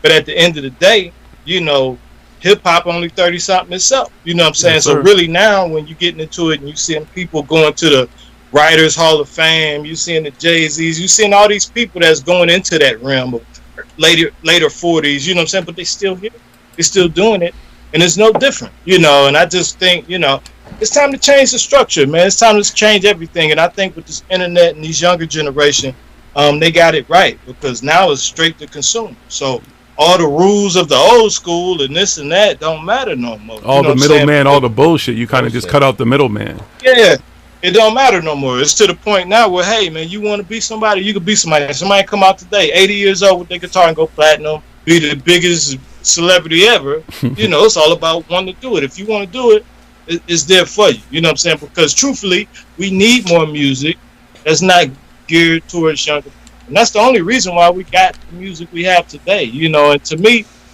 that's why I don't really complain, because I feel like it's not the artist's fault right now. You know, it's not the artist's fault that, you know, we've been conditioned to think it's only a young man's sport. You know what I'm saying? And what do you expect these young kids to say? You know what I'm saying? What were you saying at 18 years old? You know what I'm saying? Absolutely. Absolutely. Yeah, you know what I'm saying? So, what do we expect them to say? Especially if they get money, you know what I'm saying? And especially if people didn't drop the ball. You know what I'm saying? If you had people that were supposed to be the leaders and supposed to be, a lot of people dropped the ball. You know what I'm saying? A lot of people converted over to, making young man's music. Yes, sir. You're absolutely correct. I say that all the time. Like a lot of these folks who sit here and complain about the millennials and all, they have all these labels and names for them. You just say motherfuckers that raised these kids and shit. Like, what did you think they were going to turn out to be? Like, what were you doing in their lives or not doing in their lives that allowed them to get to this point? And now you're scratching your head like, who the fuck is this kid? I don't even know this kid. You raised them. You know what I'm saying? The whole village and even the whole village aspect and shit is gone. You know, you said you're in your 30s, so you understand where we come from. It took a village, and the village was there. It actually existed. That structure is gone. It's long. I mean, it still exists, but in pockets and stuff, but you don't really see it anymore. And everybody's shaking their heads and pointing fingers, and no one wants to take responsibility. Internet is bullshit. So everywhere they're looking, they're getting taught a bunch of bullshit, and everyone's mad that these kids are rebellious, and they're doing the shit that anybody at their age is going to be doing in the only way they know how. Yeah, and the more conscious you become. Yeah, and then when you realize the more conscious you become and the more your mind wakes up, you'll realize it's a lesson in everything. We don't just need lessons of what to do. We need lessons of what not to do. What I'm saying? And how to do it. Gotta, yeah, I mean, like the universe used people in all kind of ways, and that's the yin and the yang. That's the duality of it. You know what I'm saying? So when it comes down to that, we just got to do our part. You know what I'm saying? If we're doing our part on our side of the spectrum, then the whole spectrum is complete. You know what I'm saying? What is light without darkness? You know what I'm saying? So everything has its place, and everything has its survival method or its energy source. So, we can't knock, anything. You know what I'm saying? When you realize everything is perfect, everything is how it's supposed to be. You know what I'm saying? Every setback was, your get back. You know what I'm saying? Everything that held you back was what got you here. What got you here today. All the doors that closed, everybody that fronted, everything that you didn't know. You know what I'm saying? Because that's what made me a beast. It made me a beast, not just in the sense of talent, but a beast of wanting to get it because I had real people around me. You know what I'm saying? Having real people around you to keep it real and say, hey, no, you need to work harder. You know what I'm saying? Especially when it came down to videos. I've been doing that for a long time, but it was a lot of not being ready. You know what I'm saying? A lot of dropping the ball and not knowing what to do when it's time. You know what I'm saying? So now when it comes down to it, I feel like, oh, I know what to do. You know what I'm saying? When it comes to the quality level of certain things, you know what I'm saying? You only learn that through experience. You know what I'm saying? Don't nobody just jump out the bed perfect. You know what I'm saying? So with that to say, I appreciate the trap world and I appreciate all the worlds. You know what I'm saying? I just feel like we it's just like G.I. Joe and Cobra. You know what I'm saying? Cobra been doing their thing. You know what I'm saying? They advanced their technology and doing their thing. The G.I. Joes got to step it up. You know what I'm saying? The G.I. Joes got to update their equipment and do more and do better. You know what I'm saying? And I think that's what we need. And that's what I want to do, man. I want to do it for the conscious community, and not just do it to say we're conscious and we're not conscious. No, I want to do it creatively to inspire the next generation, to make them, beyond conscious. Because, it's beyond all the politics and news clips. That's cool. But at the end of the day, you know what I'm saying? It's that intuition thing that will inspire the next world. You know what I'm saying? The next world that's not familiar with our culture. Yes, sir. My son's 3.5 years old, and he loves your music, especially the Avatar song, because he loves the movie Avatar. So he listens. Thank you, man. He listens to that all the time. Hey, man. What's his name? AJ. AJ, much love, AJ. Thank you so much for listening to my music, man. Yep. Thank you, man. I really, really appreciate it. He says it all the time. We get in the car. He's like, put on Donny Arcade Avatar. Hey. Hey, that's amazing, man. That's humbling, man. And that's why I do it, man. I never get to a point where it's like, I appreciate everything, man. Like, for real. And my ultimate dream is to, be able to do this more, man, and be able to, have more freedom, and more tools to be able to do it. You know what I'm saying? And get the world what they want, get the world what I want to give them as well, Exactly. that's what's extremely important too, is that when you start to, you see, like when you look at Twitter and all these social media and stuff, what's trending, what's popular, if you change people's vernacular and you make words beyond conscious and stuff more, more creative words, because everybody uses particular words. When you start to take the complexity of the words that you use in your lyrics and you start to make words popular that weren't popular before, and they start to trend and stuff, then hopefully you will actually have that impact, because you'll see a shift. You'll see rappers who are like, well, shit, I need to step my game up. Like, you know what I'm saying? These motherfuckers are talking about some intricate shit. What the fuck is the Fibonacci sequence and shit like that and stuff? And they start looking this shit up, and all of a sudden you'll start to hear that shift based on the fact that people like you are courageous. You know what I'm saying? You stepped outside the popular box, which is the money box, because most people, if you're talented, you step in this rap game, create your little space, and make some money off it easy, and hopefully get popular and all that type of shit. So you have to give courage to people who are willing to say, fuck that. You know what I'm saying? I actually want to talk about something that people actually need to be conscious about, and what they really need to be talking about, beyond talking about just being conscious and I'm eating good and I'm living okay and shit like that and I'm woke and shit. Okay, that's cool, but what else are you fucking doing? Are you doing any research on anything else besides talking about your woke? How woke are you? We're never going to be fully awoke. At the time we're probably woke is when we're dead. It's when we're really going to be awoke at that point. But right now, we have to just constantly keep trying to get that light to be brighter and brighter and brighter. That's the light within us, the light from knowledge, the light from spreading peace and love. Yeah, absolutely. And, and what they call that money box, that's an illusion box. You know what I'm saying? The true box is being original to who you are. You know what I'm saying? Can nobody beat you at being you? You ain't got to think. You ain't got to, you ain't got to fabricate it. You don't have to throw on a cape, you know what I'm saying? And riches and money is defined, by the individual, you know what I'm saying? Sometimes, physical money ain't riches, you know what I'm saying? To me personally, I know I could have did all kind of stuff, but I don't do it for the money. I love and need money, and I need tools, and I need, freedom. But at the end of the day, you know what I'm saying, you can't make good art, you know what I'm saying, just solely focus on money, you know what I'm saying? And it's almost one of those things you got to sacrifice that money mindset to be like, you know what, I want to get this art done. Somebody who stayed up 2 days in a row to finish a sculpture, just because he had a vision in his head, is not really doing it for the money. He's doing it for the sake of the art. You know what I'm saying?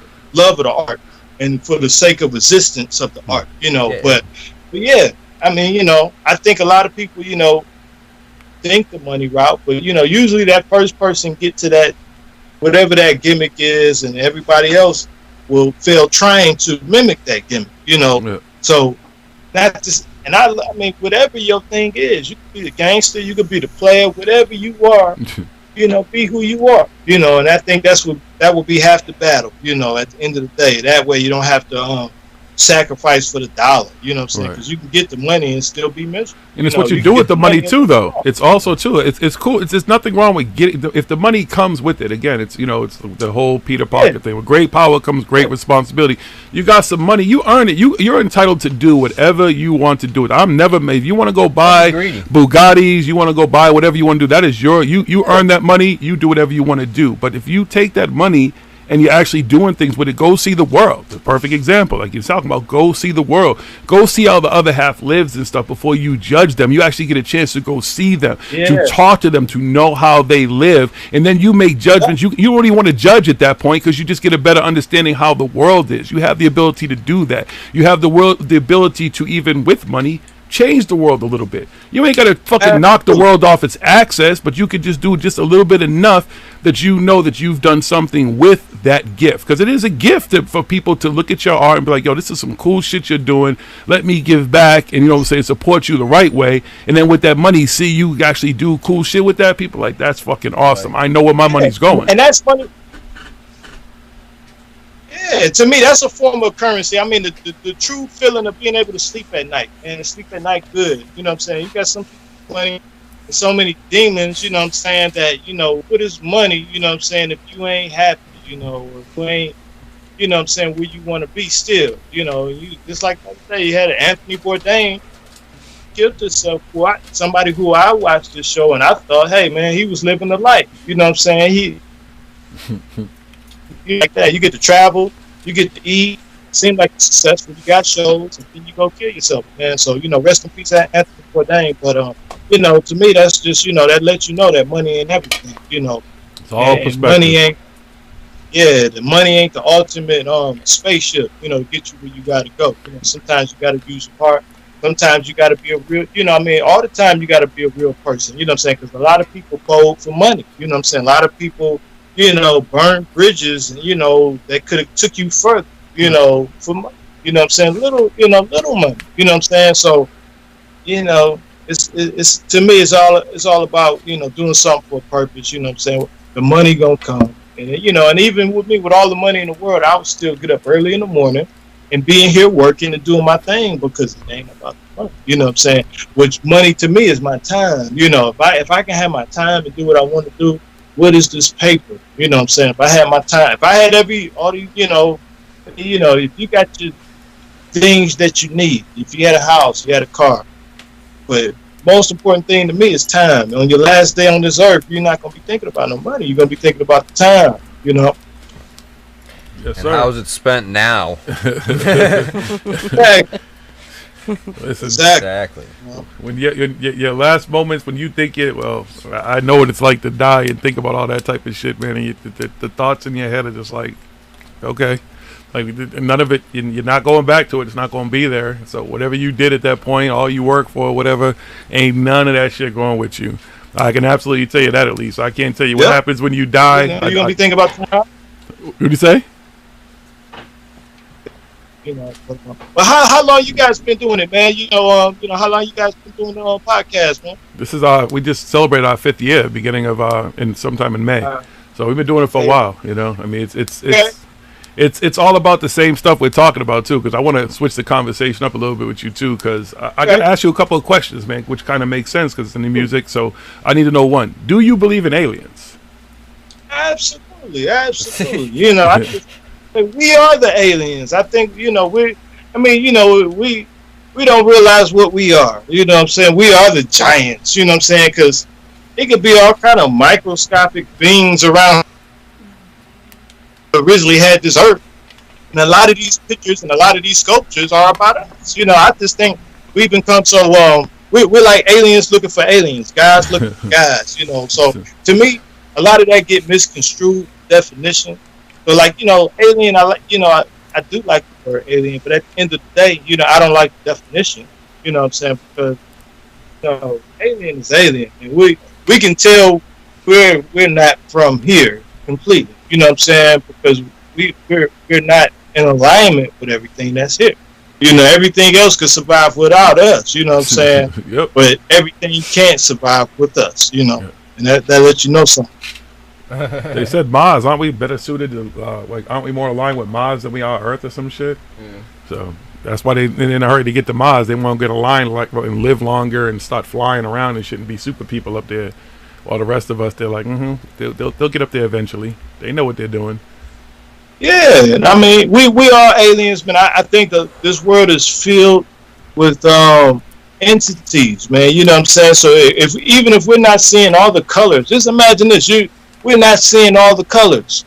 Imagine seeing a color you never seen before. We've seen a lot of colors though. We've seen a lot of the colors. I don't know if we've seen all of them, but we've seen a lot of colors though. Oh yeah, you take some psychedelics, you see colors that people don't see. Oh yes, but that's what I'm saying. So those are the aliens. I mean, all kind of aliens, man. We got stuff that's right here in our face. This stuff in this room with me. Yeah. You know what I'm saying? That I just can't happen to see it. Whatever the case may be. But some people don't when I look at understand. space, With other dimensions, the other dimensions are literally right on top of us, right here. We just can't see those dimensions. There could be interdimensional beings right next to you, right next to us, in here, wherever in this space, but we just can't grasp it because we don't have the tools to see it. you got stuff that's living in your body right now. Exactly. You know what I'm saying? You got just imagine something that went from your ankle to your shoulder, and then feel like it made it to Jupiter. You know what I'm saying? Like, ooh, I made it to Jupiter. You know what I'm saying? It has no clue on what the sun is, or what the cloud is, or Air Jordan is. It has no clue on what's outside that body, and that's what we are. You know what I'm saying? We are inside that dimension that can't see outside this dimension, because if we look at space and we see darkness and we see the void of light, you know what I'm saying? It's something. You know what I'm saying? And that's what blow my mind. I'm like, you know, that's cool, but what's after that? You know what I'm saying? What if I can go, you know what I'm saying, something that can fly, you know, 3 lifetimes, you know, an hour, and I just go that far, you know what I'm saying, what would you see? You know what I'm saying? That shit would probably mess around turning to water. It'd be an ocean.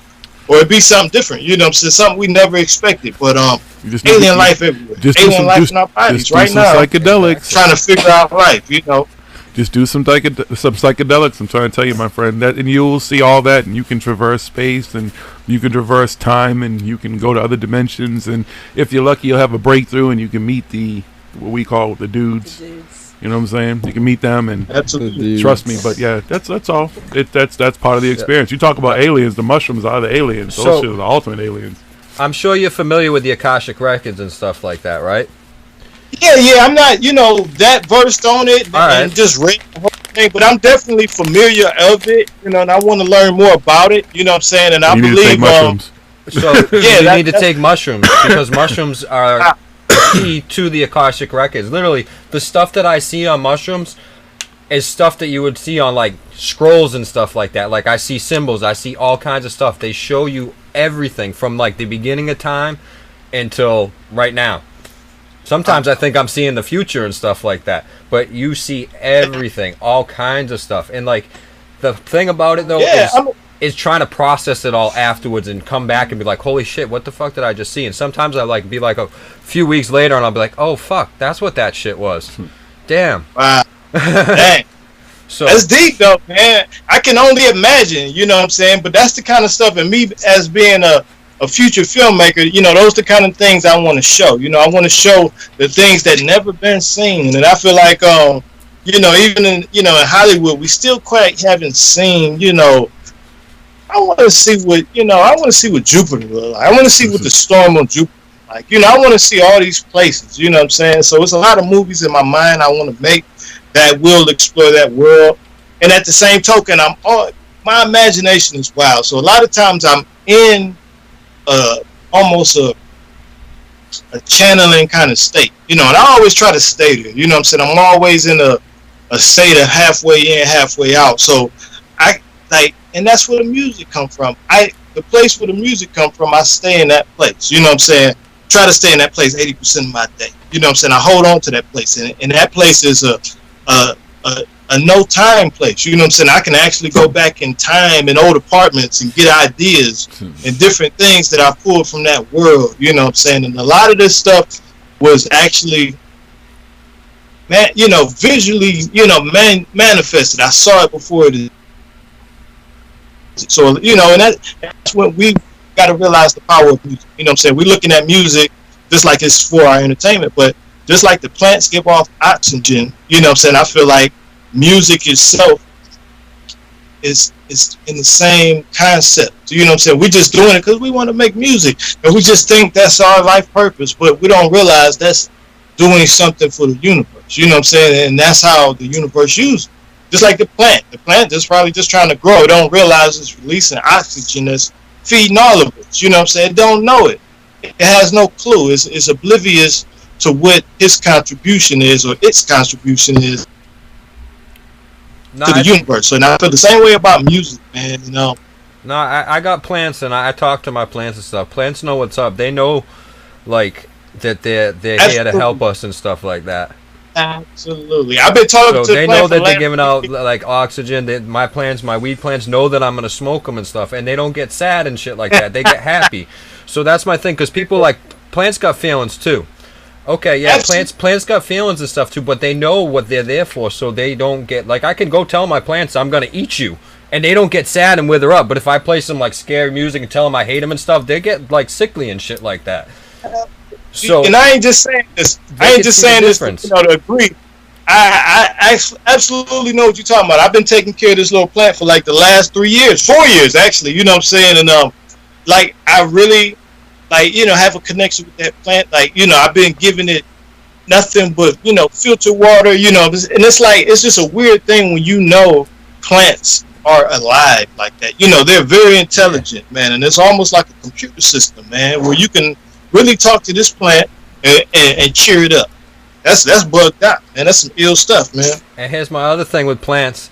If they didn't want to be eaten, they would have developed some type of defense or something, or they would have been able to get up and walk away. They know that Exactly. that's what they stay in place. They know the apple tree stays there. Take my apples. I'm gonna grow more. Don't worry about it. It's all good, you know. So they're happy when you're eating their fruits and stuff like that from it. So that you're making plants happy by eating them. They know that the seeds are there. Oh, don't worry, I have plenty of seeds to grow more children and stuff like that. So yeah, plants have feelings, but you know, it's a good feelings and stuff. Now, when you want to talk about the feelings of animals and stuff like that, there's a whole different story. That cow knows you're gonna eat it, and it's fucking sad and depressed about it. Yeah. So, man, and that's one of the worst things, you know, realizing who we are, you know, because and that lets you know we don't know who we are. We don't know that we are the aliens. We don't know that we are gods, and we've been born with the tools. We've been born with this hand. You know what I'm saying? This hand is the indicator of what you should be doing. You know what I'm saying? So like some of these other animals, you know, you can tell that's their habitat. You know, and a lot of them are still herbivores. You know what I'm saying? But with us, we've been blessed with the power of making and creating and making tools. And I think that's an amazing thing when, you know, when we try to compare ourselves to the animal kingdom. You know, I think we are something that's not from here. You know, I feel like, you know, they will flourish without us. You know.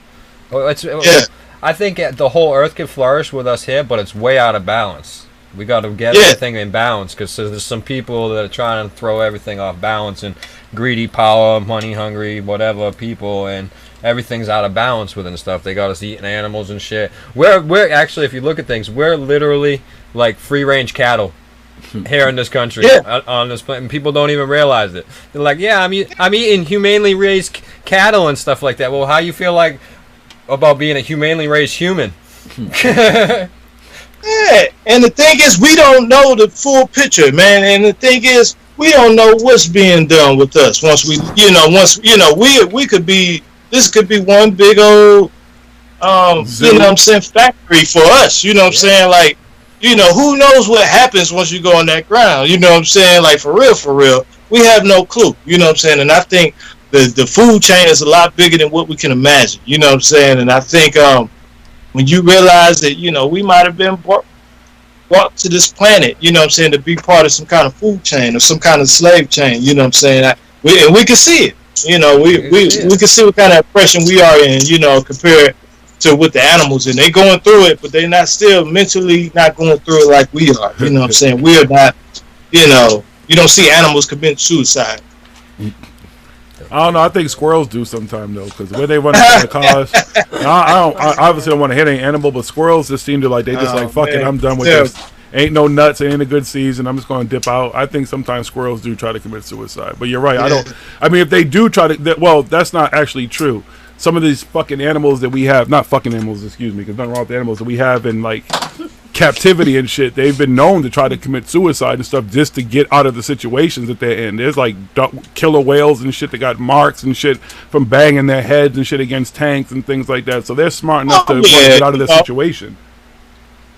Yeah, that's adrenaline and that's a reaction. But as far as like, you know, the mental health or the, you know, the different things we go through, I think, you know, it's all the karmic process that we put ourselves through. You know, even our health it's been messed up because we want to behave like animals. We want to eat everything and not, you know, and it's not about just being vegan. You know, you got to understand. I don't think it's enough information on each, you know, person. I mean, they're all different.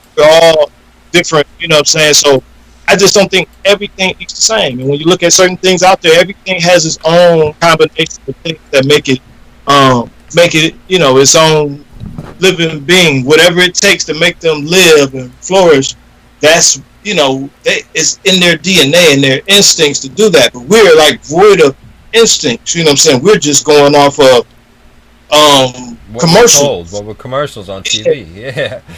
Yeah, we're programmed, you know, to like everything we like, you know, and nothing is passed down. You know, we have no connection with our ancestors no more. Nope. You know, we put a lot of things before our ancestors. Yep. And I believe if this world is what it is, and if, you know, the soul don't die, and the thing is, I feel like I can't even imagine a time being unconscious. I feel like I've been conscious for millions of years, you know.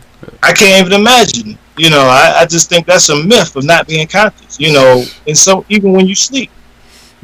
It's funny you're talking about the whole connection to ancestors, because I say it all the time. One, if you think about it now, like pictures and stuff, like when you walked in like your family's houses and stuff, there were pictures and they would tell you who these people were, what they meant to the family, what their position was, blah, blah, blah.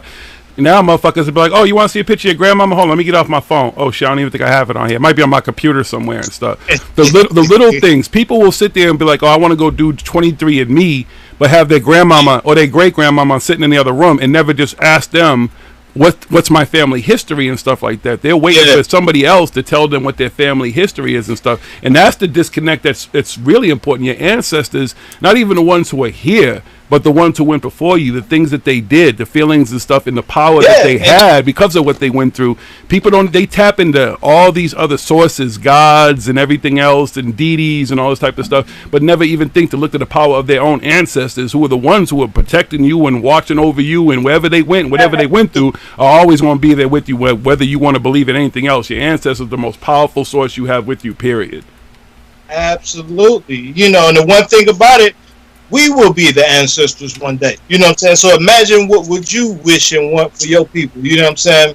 Once you know, on that side. And the one thing about us, we will be the one generation that will lose the most, because we're all digital. You know what I'm saying? So when you look at the great, civilizations, they carved a lot of monuments. And I wouldn't say that completely. You know what I'm saying? We are, the evolution, and we are the builders as well, but I think a lot of the text and a lot of the family things that need to be passed down is all digital now. You know what I'm saying? So when those hard drives break, when those phones break, the pictures die with it. You know what I'm saying? So we have the least physical monuments. Even our music ain't even physical no more. So now, when they dig us up, they're going to find all these gadgets and crystal skulls. It's gonna be like having a crystal skull and not knowing how to access the information. Yes, sir. Absolutely. They're gonna look like it's crazy. Like, what the hell was this? It's all wet and everything. You can't use it anyway. Yeah. Where we plug? There's nothing to plug this into. To get information out this crystal. Like, okay, I can't do it. You ain't got the right tools. Yes, sir. But that's part of the whole dumbing down process too. Apparently, as smart as everybody says, "Oh, we're getting smarter," I disagree. I think that they're dumbing us down. And some people are getting smarter, but the majority are getting dumber. They're getting dumber, and they're forgetting this stuff. And they're gonna change. That's how you rewrite history. That's how you change history. That's how you make it seem like, okay, well, man has only been here this long. Man has only done this. But yeah, you find shit that was older than that apparently was man, and apparently man did this. But no, you can't give it to man. It's all aliens. No, man couldn't have done that. Man couldn't have been here back then. It had to be aliens. No, it was motherfucking man. Because you can rewrite history. Those who control history, they control destiny. They can tell you whatever they want to tell you at some point. And each generation, you just start wiping stuff out to a point that generation's going to be like, they did what? Who did what? Yeah. What are you talking about? No, that's not even true. That's a conspiracy. They'll be calling most of this shit conspiracy theories. Yeah, it's fake news. There you go. That didn't happen. What are you talking about now? Whatever. Agent Orange says that's fake news. Don't pay attention. Yep. Right. And it's just one of those things. We got to push more to just create more, man, and try to leave more records if we can. And one thing about it, the void of not having it is the materials of what we need to make this. And if you think about it, this is probably the most conscious we all been. We are all part of this mass awakening. You know what I'm saying? I'm pretty sure if we can go back 10 years, none of us are on this level of thinking, of observing what goes in that, in your body and, things like that. I think all of what we went through and the dumbing down of things and the thought of being controlled by government, that was what was needed. Those are the important things to make us wake back up. And it had to be like that. And I think right now, I've never seen so many woke people. I mean, even if you look at YouTube, seriously, like the birth it's crazy. Yeah, the birth of YouTube alone was finally to give people their own little TV channel, their own time to speak. You know what I'm saying? And that's where you got all these speakers. A lot of this stuff was early 2000s. If you go back before YouTube, it was just VHS tapes here and there, you know what I'm saying? But it wasn't on the level where, when you come across people and they are talking about, it's everywhere. You know, you got people now, even the dairy industry is in a rut because people ain't drinking milk no more. People ain't, you know, who not too many people drinking regular milk. You know, now people into, you know, plant-based milk, plant-based this, plant-based everything. You go to a burger place, they got plant-based burgers for you now. You know what I'm saying? They got almost everything you need now. Vegan pizza places, they got everything. Exactly. You wonderful times to live in. Yeah, that's what it make you realize that, hey, things are not that bad, you know. And we're all doing our small piece to try to motivate, because I come across, and I'm from Cleveland, you know what I'm saying? So Cleveland, you know what I'm saying, it's definitely one of those cities where, like, you know, it's not like that. We came up, you know, oblivious to Whole Foods and fresh markets. You know, it was all about the neighborhood grocery store, the GMO fruit and vegetables, you know what I'm saying? So a lot of this stuff wasn't hip. But now when I call home, I got people, oh, yeah, I'm into this, I'm into that now. Oh, I'm about to go to the fresh market. I'm about to get this organic, this and that. So it's spreading everywhere, you know, for real, whether we know it or not. You know, and even with the culture, you know what I'm saying? And like I said, it's the beginning stages for a lot of things, even with the trap culture. You know, me, you know, being a African American, you know, when I look at the trap culture, that is closer to our African roots than the English style of rap. You know what I'm saying? You know, the English, we want to go back to this and that. But even then, you know, they might be talking what they're talking, but it's still tribal. You know, it's still on that level. And some things are war music, some things are, you know, who are we to say is what? And once you get to a conscious mindset, you got to realize books don't mean nothing. Books only mean something to, you know, to you. You know what I'm saying? It's like laws. You know what I'm saying? People come up with these laws, but what do your laws mean? You know what I'm saying? Don't mean nothing to me. Yeah. Who to say you say I can't talk about money and trapping? You know what I'm saying? Who are you to say that? You know what I'm saying? At the end of the day, you know what I'm saying? That's what they want to do. You know what I'm saying? And sometimes when you realize it, the heart chakra is deeper than the words. If that music is making them feel good and they happy, who are we to say they wrong? You know what I'm saying? Who are we to, you know what I'm saying, hey, you know, this and that? Because there's so many other poisons out there other than music. You know what I'm saying? You got some of the worst TV shows and all kind of things we never thought we'll see on daytime TV. Yes, you know what I'm saying? So yeah, it's deeper than the music. You know, and sometimes you got to realize the steps before the explosion of consciousness, you know, because you have to be that person who got there and to understand quest. Like, you know what, y'all gonna have to trap it out long enough to get it out your system. Yeah. You know, it's just like a player. You got to be able to do what you got to do to get it out your system to understand what is right or what is worth your time. You know what I'm saying? So a lot of that stuff, you know, are the beginning stages or the early stages. You know, so that's a mastermind thought process when you can see the, you know, you can see the fruit, you know, in the seed process and be like, you know what, okay, that's going to be some fruit in it. It's going to be a good harvest next year. Let me come back. You know, very few of us are born awoke. You know what I mean? It just doesn't really happen like that for everybody. And we all can look back. Most of us all born. Oh well, we're born awoke. I'm sorry. Then we put to sleep, and then very few of us stay awake from birth. Yeah. But that's what I'm trying to do with my kids. Ziggy's grandbaby and stuff like that, and people, you know, that's what we got to do. That's let them stay awoke. Let them stay creative. That's what my new thing is, saying, all right, all these conscious people out here, y'all need to get with other conscious people and have conscious babies. Because that's the only way this thing's going to turn around and stuff. Because these dumb people are out here having babies left and right. So all the conscious people need to be starting having babies and raising these kids right from the beginning, the way that we should have been raised. I'm waking up when I'm 34 years old. Now I'm 38. But, you know, 4 years ago, and all of a sudden I'm like, holy fuck, who the fuck am I? Oh, shit. And I got to deprogram 34 years of fucking shit to get to where I am now in 4 years. You know what I mean? That's a lot to do. But now if we all, the people that deprogram and everything, that we're awake, we start having kids and we don't let our kids go back to sleep. We raise them consciously. Then they raise their kids consciously. Then we breed out all these other things. That's what we got to start doing. Because we got the numbers now. Conscious breeders. We got the numbers now. I mean, 4 years ago I started. Absolutely. You know, and the thing is, you know, what I try to... Definitely, you know, and the thing is, you know, what's the purpose of being conscious? You know, just to help the conscious. You know what I'm saying? Like your heart got to be open to the point where you want to help everybody. You know what I'm saying? Who needs it the most? You know what I'm saying? And that's the problem. You know what I'm saying? A lot of times we want to get to a point where we're only preaching to the people, you know, who know what you're talking about. You know what I'm saying? Okay, it's like going to church and all the church people just, I'm going to speak to only church people. Like, no, you got to go out and reach the dark places. You got to try again. You got to keep going and not give up on people. You know what I'm saying? Because some of those people in dark places become the chosen one, become the anointed one. You know, those people are the people because their heart hasn't been programmed. You know what I'm saying? And their defense system is not up to judge you. You know what I'm saying? Those people are some of the, you know, people in dark places, people that's still stuck on eat Popeyes and everything else every day.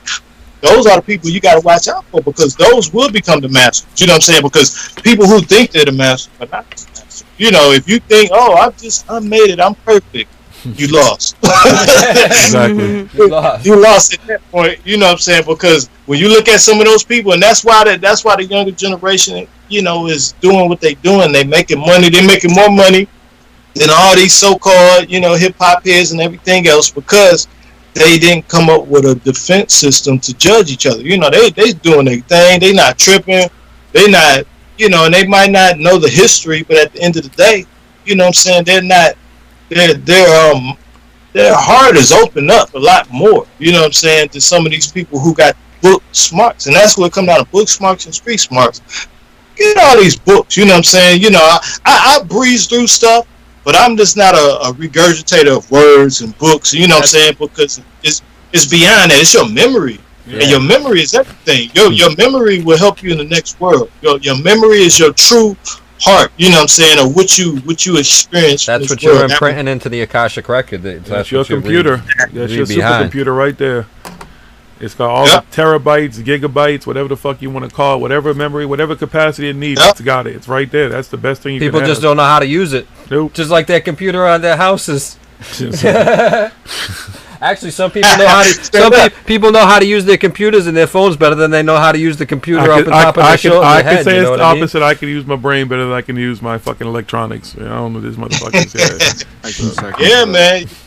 Definitely gotta just keep pushing, man. You know, and I think the more you know we awaken, man, we should become less judgmental. You know what I'm saying? We should understand everything, and we should understand its life and everything. You know, even who. And that's where it comes down to the rules. You know, who are we to say that the plant's life is less significant than the cow's life? You know what I'm saying? And that's you know, regardless of what you know, culture it is, who says that authority? You know what I'm saying? If you're that conscious and you're that awoke, eat sun rays, eat the sun. and at that point, you're not hurting or killing nothing because, you know, I can do that reality too. is. What's that? You can do that too, sun gazing. You can do that. Yeah, you know that's the real level. That's the real thing. Yeah, I'm not gonna hurt anything. I'm not because I love everything. You know, so even when I see little bugs and insects, if I can walk around you and not step you, I'm going to do it. You know what I'm saying? If I can let you outside, I'm going to do it. Now, if you become a threat, you feel like you're about to bite me, or you know what I'm saying, or something like that, then you know, but some people like do things that they don't have to do. You know what I'm saying? Some people can clearly, you know, let this little spider outside, just take it. So, and that's the problem I have with people because they want deity or some force from somewhere else to be gentle with our minute lives. You know what I'm saying? Our little delicate ant lives, and you can't do the same thing for something else. You know what I'm saying? So when you get to the point where you can realize something so small is significant, let me do what I can to help you out. I know something, so, you know, I see little bugs, I'm like, fuck what I think. Or, you know, some people got so programmed in their mind, they think this ant don't matter, or whatever the case may matter. Yeah, it got a family, it got somebody to know him. I'm just so, I can't see into his life. That don't mean his life ain't get. Yeah, exactly. And then you know why the other ants show up, because his ant homies came looking for him, because you done killed their homie and shit. They looking for this motherfucker. They was about to go out and go hunting and shit, get some food and shit. They all got their families back home and shit. They're like, yo, we gotta go avenge this dude. So then you get bit up by a bunch of ants. Why these motherfucking ants everywhere? Because them motherfuckers came. They knew it was good. You killed their homie. That's why when you fuck with a bee, all of a sudden there's a bunch more bees around, because they send out a signal. They're like, yo, somebody's fucking with me over here. I don't know. I was just flying through the air. Help me! This dude just tried to kill me. So all of a sudden more bees and shit come around. See? And we're here. We're in the training course for the next level. You know what I'm saying? So you got to realize that. You know what I'm saying? Because you may be in that position to the guide or be the ancestor that communicates. You know what I'm saying? But so many people so selfish and they're so self-observed, they'll never get that position. You'll be reincarnated right here in this, in this slave world until you get it right. You know what I'm saying? And I feel like I've been here plenty times. I feel like this is maybe one of the times I got it right. And I think that's why I've been blessed a little bit, and I've been able to, have, some of my dream come true. You know what I'm saying? Because I realized a lot of things. You know what I'm saying? And at the end of the day, you got to be brave to stay on your path. You know what I'm saying? To do, because timing is everything. So if you waste your time on this gimmick, or you waste your time on something where your heart ain't at, your time is too precious to waste time. You know what I'm saying? Your time is too precious to, give your time and energy to people who don't deserve it, or or have regrets. You know what I'm saying? Or whatever the case may be. And arguing and going back and forth on social media, all that type of stuff. It's like the less you engage in all that negativity, the more positive your energy is going to be. You're just wasting your time and your energy on things that you just don't even need to just let these folks do what they're going to do. Again, they're just reflections of you. You're looking at yourself. You at one point may have been that angry person. You may have been responding to everybody on social media or honking that horn in traffic or whatever. Again, I'm guilty of all these things, but that's how I try to look at it. It's my perspective every day. Yep. My idea is to grow. So that's all you can do. Again, especially with age, to be almost 50 years old, to just be plumb and dumb and still thinking the way I was thinking in 20s or even in my 30s, just really wouldn't make sense. That's the most important thing too. As you get older, with age is supposed to come some kind of wisdom, some kind of hindsight to look back and not live in the past, but understand that shit is just all part of the process. It all happened for a reason, or we wouldn't even be having these conversations right now, because those things wouldn't have happened. So man, you got to take care of your body, take care of your temple. You know what I'm saying? Just sleeping good at night. To me, that's the true riches. You know what I'm saying? All the money in the world can't make you, can't make you cool. You know what I'm saying? Either you cool or you not. You know what I'm saying? And some people cool. You cool without money. Money don't make you. You know what I'm saying? Some people get money and think, oh, that's the fix. That's the cheat code. You know what I'm saying? Or that's the one button press all and you're good because you got money. Nah. Nope. That don't mean that's, you know what I'm saying? That means you might have a few dollars for a moment of time, but at the end of the day, your true happiness gonna come from how you live and how you treat people and how you sleep at night. You know what I'm saying? So, everything I want to do, I just want to sleep good at night. You know what I'm saying? And I never want to be the kind of person to just say, "Hey, I'm the most conscious person in the world. I'm good." I'm not. I keep it real. I keep it funky with people. Like, hey, man, I'm still learning.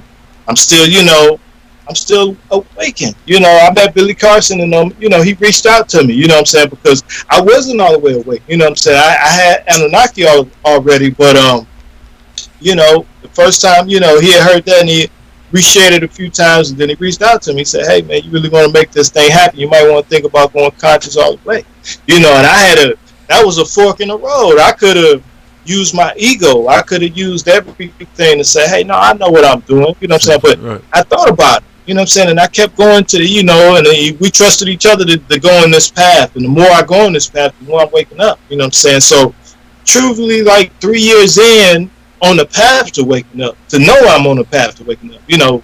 Prior to that, I had it in me, and I always had a good heart, but I wasn't, searching for knowledge every day. So now, I don't even turn my TV on sometimes. I try to spend most of my days all about knowledge and all about the craft, and I never really try to not appreciate, having keyboards, having my studio and having things like that because I remember not having nobody like my music. I remember not having nobody play my music. You know what I'm saying? Just imagine, you go hard and just imagine if I went hard like I do now, and don't nobody notice. You know what I'm saying? So that's what it is. I've been doing this forever. You know what I'm saying? So when you get to a point where you can realize and pace yourself in a different direction, you are a guy. You can manifest anything you want to manifest. Just imagine, I'm old enough to know rappers who've been fucking rapping for over 30 years, and unfortunately, no matter how hard you try, for some people, I never give up. Obviously, clearly one of your songs too, no pun intended. But then a pun intended too, shout, never give up. But that's the thing. Like, once you find your space and everything, it's what you do with that energy. It's what you do with your time. If you're comfortable in your heart, like, and that's the thing. That's why I said I'm not objected to everything that I hear. It's just not for me. I understand that they're not making that for me. They're not like, when they're thinking about making music, they're not thinking about Jiggy, and that's cool. But then there are artists like you. I know when you're making your music, you are thinking about me. You're not directly thinking about me, but you're thinking about everybody who's supposed to be thinking, who says they're one conscious, or thinking they want to wake up, or thinking that they want to just kind of go in a different direction, to hear some chill shit. Why spend your day listening to fuck, shit, ass, bitch, hoe, slut, shot, shoot 'em up, gun, bang, bang, whatever, gang bang, whatever, all that shit, when you can be hearing something. One, if you heard the music I was playing, love power and stuff, and you can go from love power to the halls of Amenti and stuff, like, what the fuck is the halls of Amenti and stuff, and start opening up your brain and spend your day where your frequency is right, your vibration is right, so everything around you in your vehicle or at your home, whatever, is right. It's almost like you're creating a feng shui space for yourself through music. People are so busy trying to think about, well, how can I align everything in my house and stuff? You can align yourself just as well with the music. The music can do the same thing. The frequency and the vibration can have the exact same effect. Yeah, man. And like I said, it's the full spectrum. I just think, and I'm honored to be able to play my part in it. You know what I'm saying? And then, like I was just saying the other day, we had a conference call, and I'm just like, we're not trying to be conscious. You know what I'm saying? We just happen to, we just spitting what we know. You know what I'm saying? We spitting what we into it, what we study. You know what I'm saying? And and that's the main thing. You know what I'm saying? And that's the yin yang on the other side. You got people who are not on that level. We don't want them to just be on that level because we want them to be on that level. You know what I'm saying? We want it to come from an honest place and from a true place.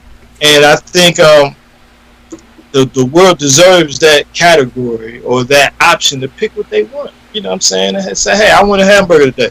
Oh no, I want to give me a vegan meal today. I want a good powerful electric meal today. I don't want so people should have that option.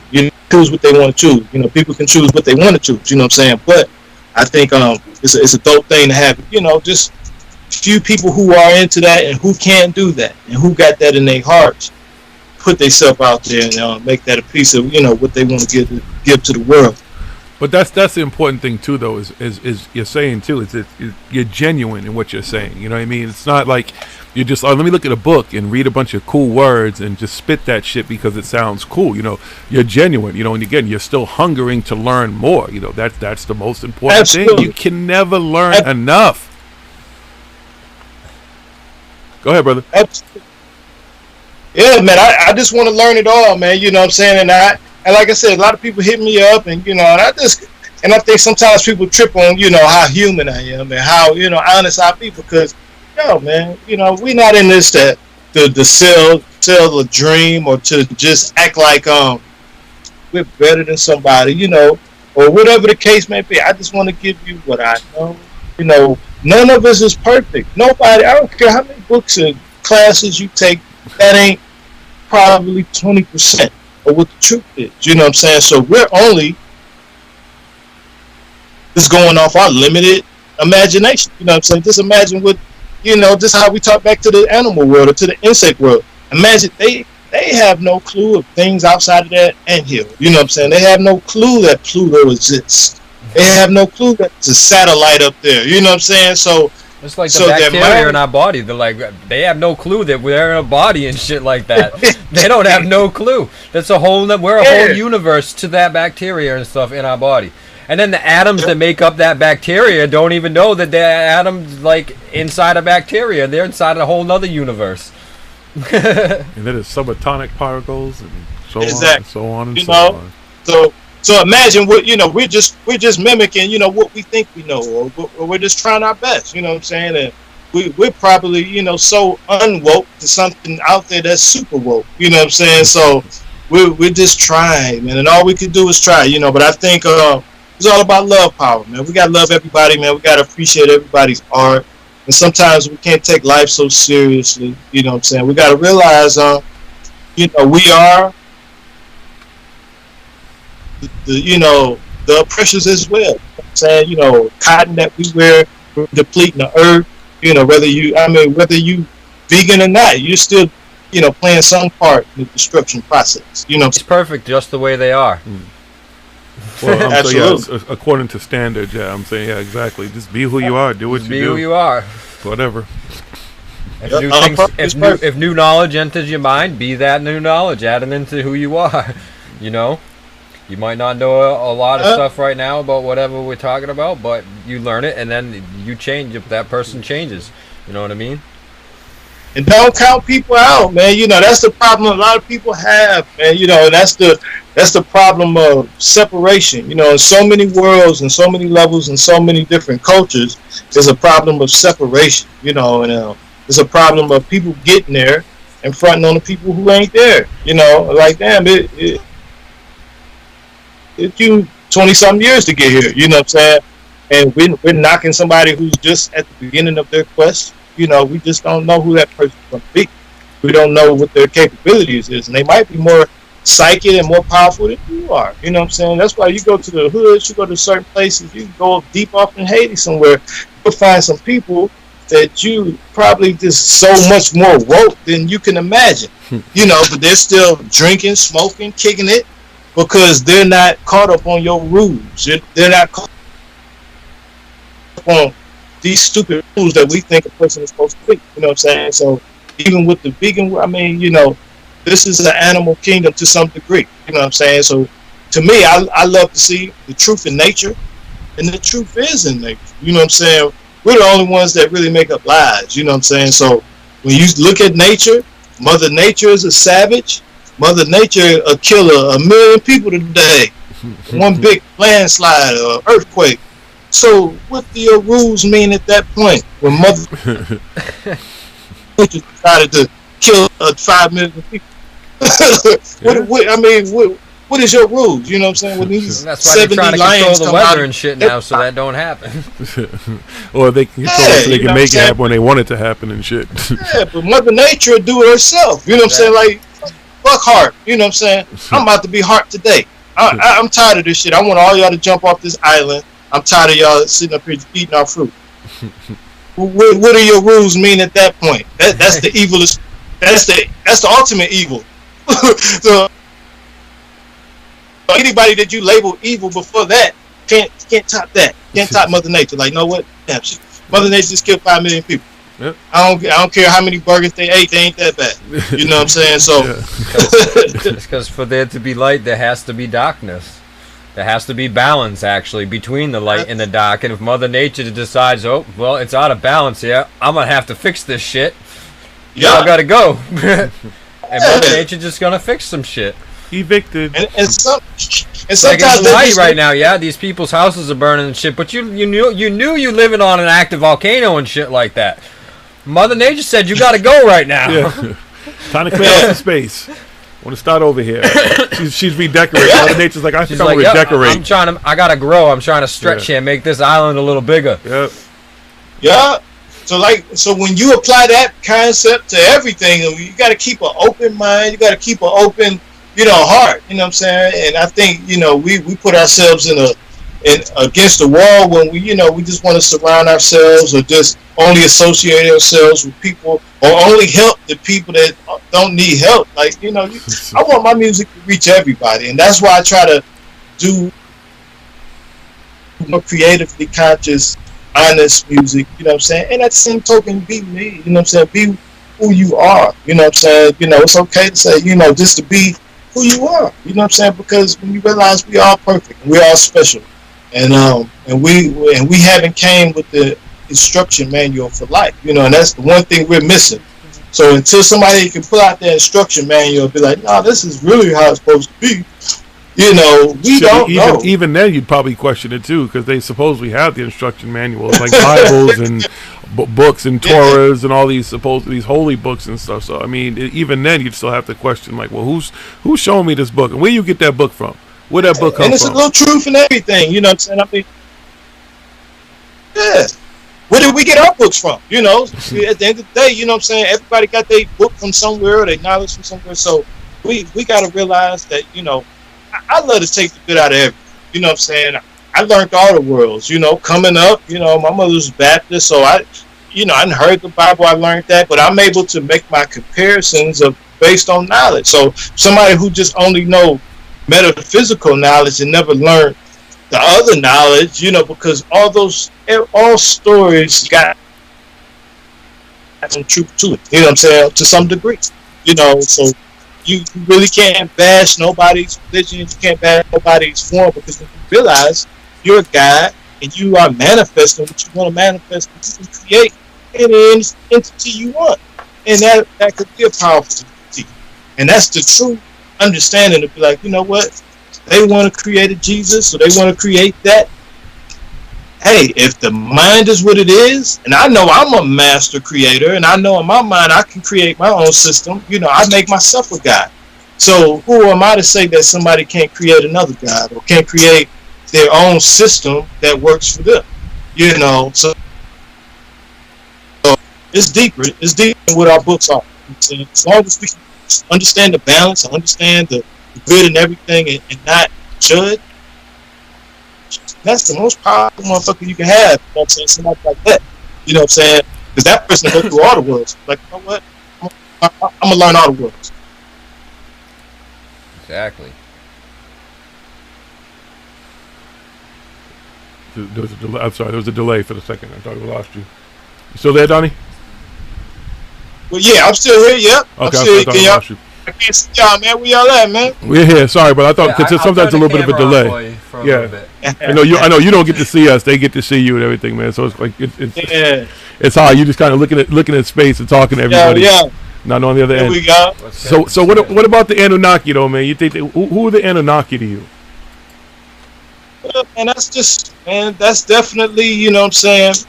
We all know the story, you know what I'm saying, but I feel like the Anunnaki might have crossed a lot of stories, you know, and I think when you got different languages, you got, you know, everybody can't say it the same way, you know what I'm saying, so Anunnaki story, you know, Nibiru, all those things Nibiru could have been a different name, it could have been something else, you know what I'm saying, we don't know, you know, and at the end of the day, we know similarities between all the stories, though.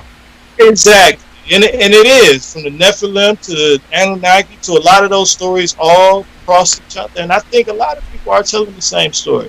You know, no doubt in my mind, something came from up there. You know, something came down. You know what I'm saying? So whether that be my ancestors, whoever ancestors, we don't know for sure. You know, but at the end of the day, I know what's in my heart. I know what's in my intuition.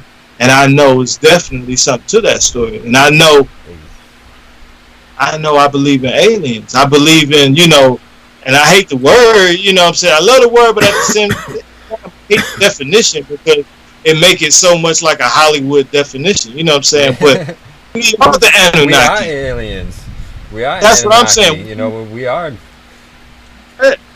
I'm like, for real, I feel like I'm an Anunnaki. I feel like I am a reincarnation of something, you know what I'm saying? I feel like the energy that's in my body is being, you know what I'm saying, and it's being, you know, redistributed. Oh, I know I've been here before.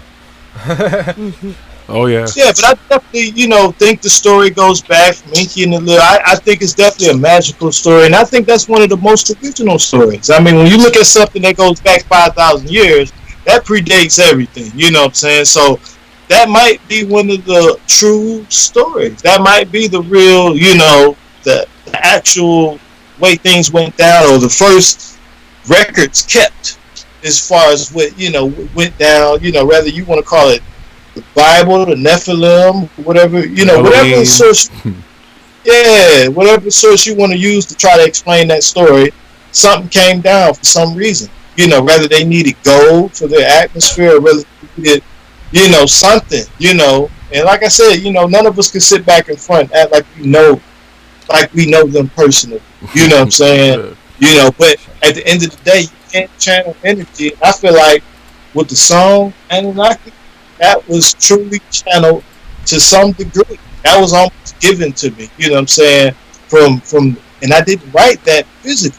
No, that was all freestyle pretty much. You know what I'm saying? It was just, you know, I remember that day like yesterday. You know what I'm saying? But what set me up for that song was me wanting to shoot a short film. So the reason Anunnaki came about was for me to actually to try to make a song for a short film. But even in the process of me shooting that little short film that I did was magical. You know what I'm saying? It was like 3 in the morning. You know what I'm saying? 3 in the morning. And the name of the film was going to be called Aten. You know what I'm saying? Kind of like I was just studying from the Mantis aliens, you know, and I was so intrigued with that for a few months. And I was just looking up that, you know, and it was like the aliens with the big eyes, and they call them Atens or aliens, so, you know what I'm saying, or something like that. But basically, I was going to make a film about that. But that night, I actually saw, like 3 in the morning, you know, in the illest place out of all places in Cleveland, Ohio, I saw a big-ass praying mantis. You know what I'm saying? So the praying mantis actually kind of coincide with the alien beings. Anytime they talk about those particular alien beings, they kind of refer to them as mantis looking kind of creatures, you know what I'm saying? So really, I feel like in my heart, you know, that night was actually, you know, some kind of challenging experience, because that's what led me to this whole thing. I wouldn't even have made Anunnaki if it wasn't for, you know, my connection with that short film of being in, you know, just researching so much all through that time period. You know, that was like, you know, almost 4 years ago. That's funny. So the mantis was the sign. See, so you got your little sign, and that's all it takes. And then you're channeling that energy, and they're talking to you, and you made a dope song and a dope video too.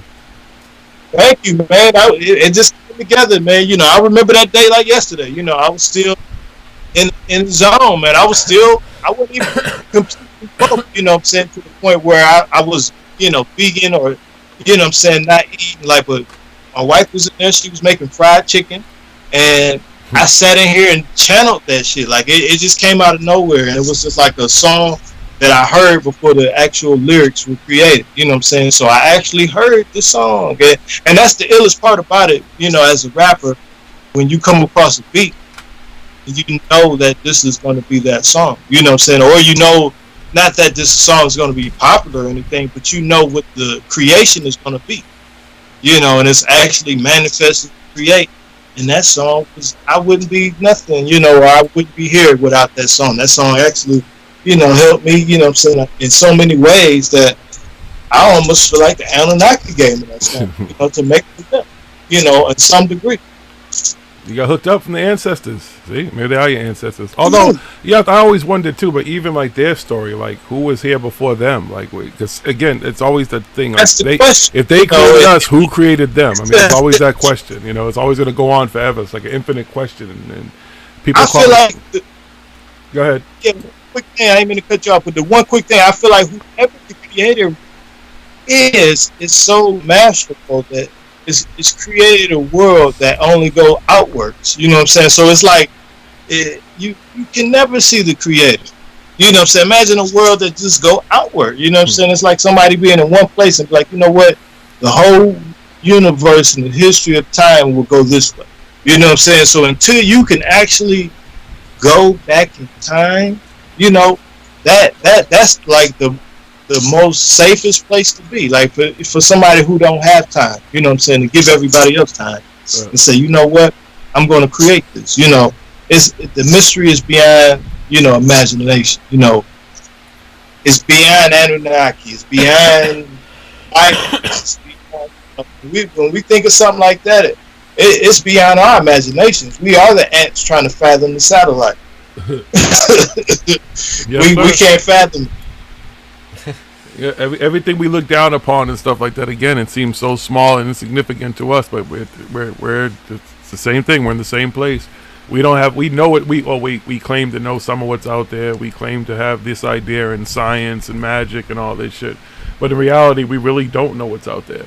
And we could take whatever history is given to us, and then we can also there's also the history that we kind of find ourselves, you know, through different things like psychedelics, even weed, even just meditation, even just, you know, some complete spiritual space where you're kind of connecting with the universe. You know, there's also truth in a lot of that too. You know, we're looking for someone to physically hand us the answers, where in reality it's not really, no one's capable of doing that. You know, there's no book I think that can really tell you where everything started. You know, we want to know where we came from. But okay, well, where we came from is just the beginning. Like, where we came from is literally the beginning of the story. So, well, where we came from someplace else, okay, so how do we get there? Who created us? How do we get created? Who created the space that we were in? And then who created the ability to bring us here? Like, how the fuck did we get here? Whatever. Was it a spaceship? Was it just our stardust? Was it whatever? All these different theories. But it's so deep, man. It's like, could you imagine that fucking book? Like, I don't even think you'd physically be able to read that book. It'd probably be the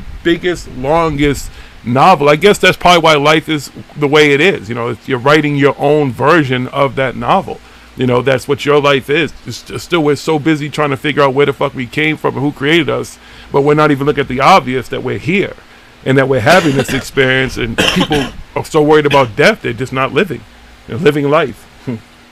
And we trying to read that book with the wrong materials or with the wrong device. It's like I said, the crystal skull, the iPhone being dug up, you know, 100 years from now. You know what I'm saying? The thing is, we're trying to read that book with our eyes. You know what I'm saying? We're trying to absorb that information through our ears. You know what I'm saying?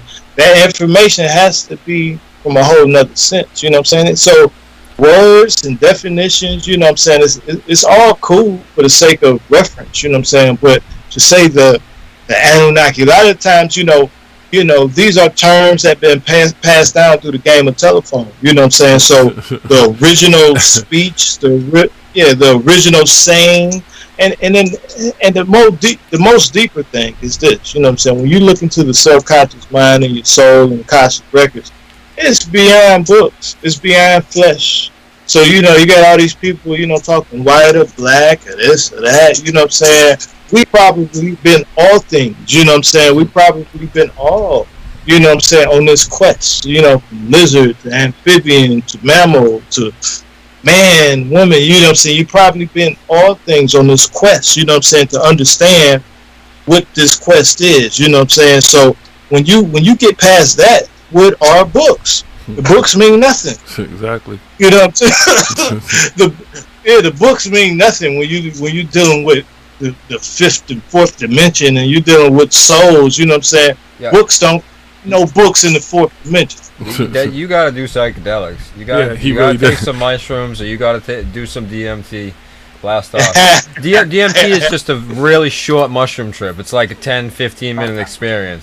Mushrooms is like 6 to 8 hours, but either way, you gotta try. You definitely, because you'll see those dimensions. You'll understand what you know what I mean.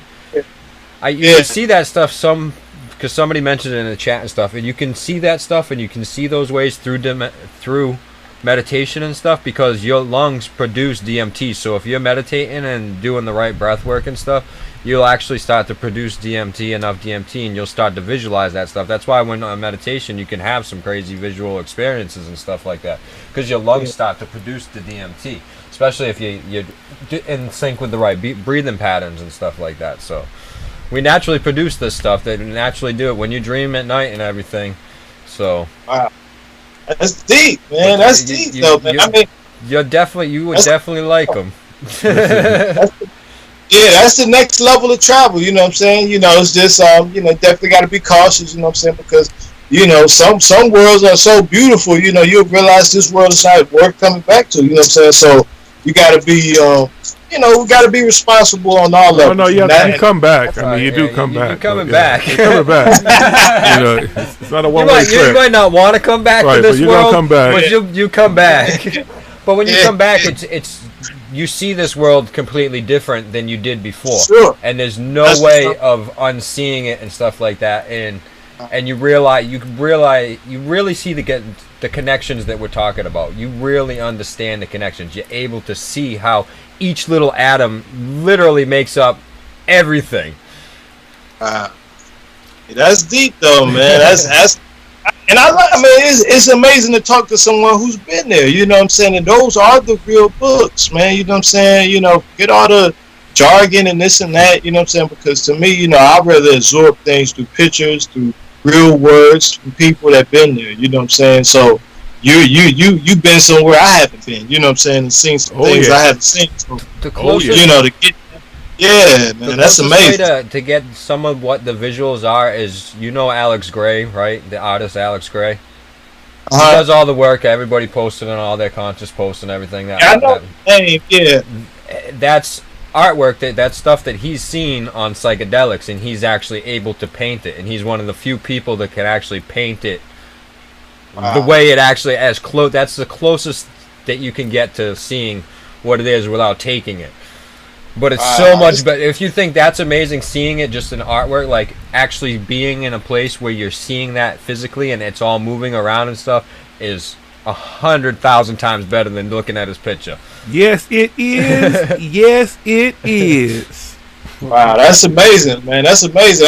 I really just imagine if we could really take pictures from that place. You know what I'm saying? I would let him make a movie like that where, you know, somebody able to actually take pictures or video from that place. You know we want to make a device that like we can wear or somehow that's able to see the pictures in our head of what we're seeing when we're on mushrooms or whatever.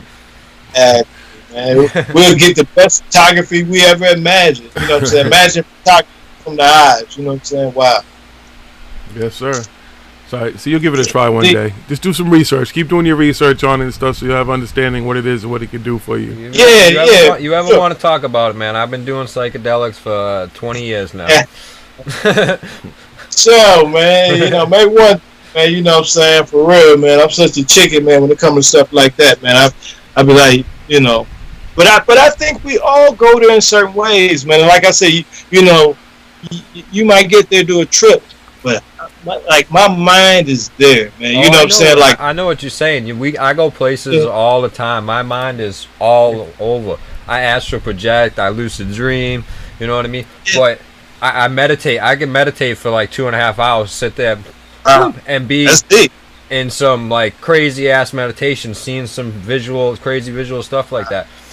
But I think to get to the point where I'm seeing stuff where I'm on mushrooms, I'd like have to meditate for like 3 days straight, like sit there, be like, oh, you know, like I don't know.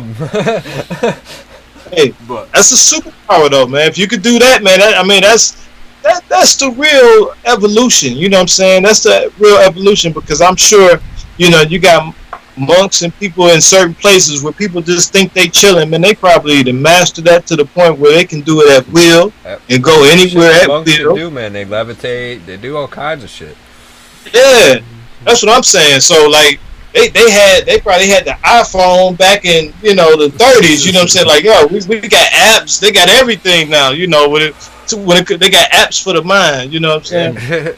Well, that's the way our mind works. You have to build apps and stuff like that and learn how to use your mind. You can do that. You can literally have it. Okay, I got to go to work and do this. So I'm going to open my work app and use my work app. I got to be this way. I got to do all this stuff while I'm at work. Okay, I'm going home. I'm driving home now. Go to my driving app now. Open up your driving app. So when you're driving home and whenever you're driving, paying attention to what's going on and you're driving. You're not on your phone. You know what I mean? People need to learn how to do that. They don't know how to control their mind. Like, we got the greatest fucking computer in the world on this known to Earth inside of our head, inside of our skull. Yeah.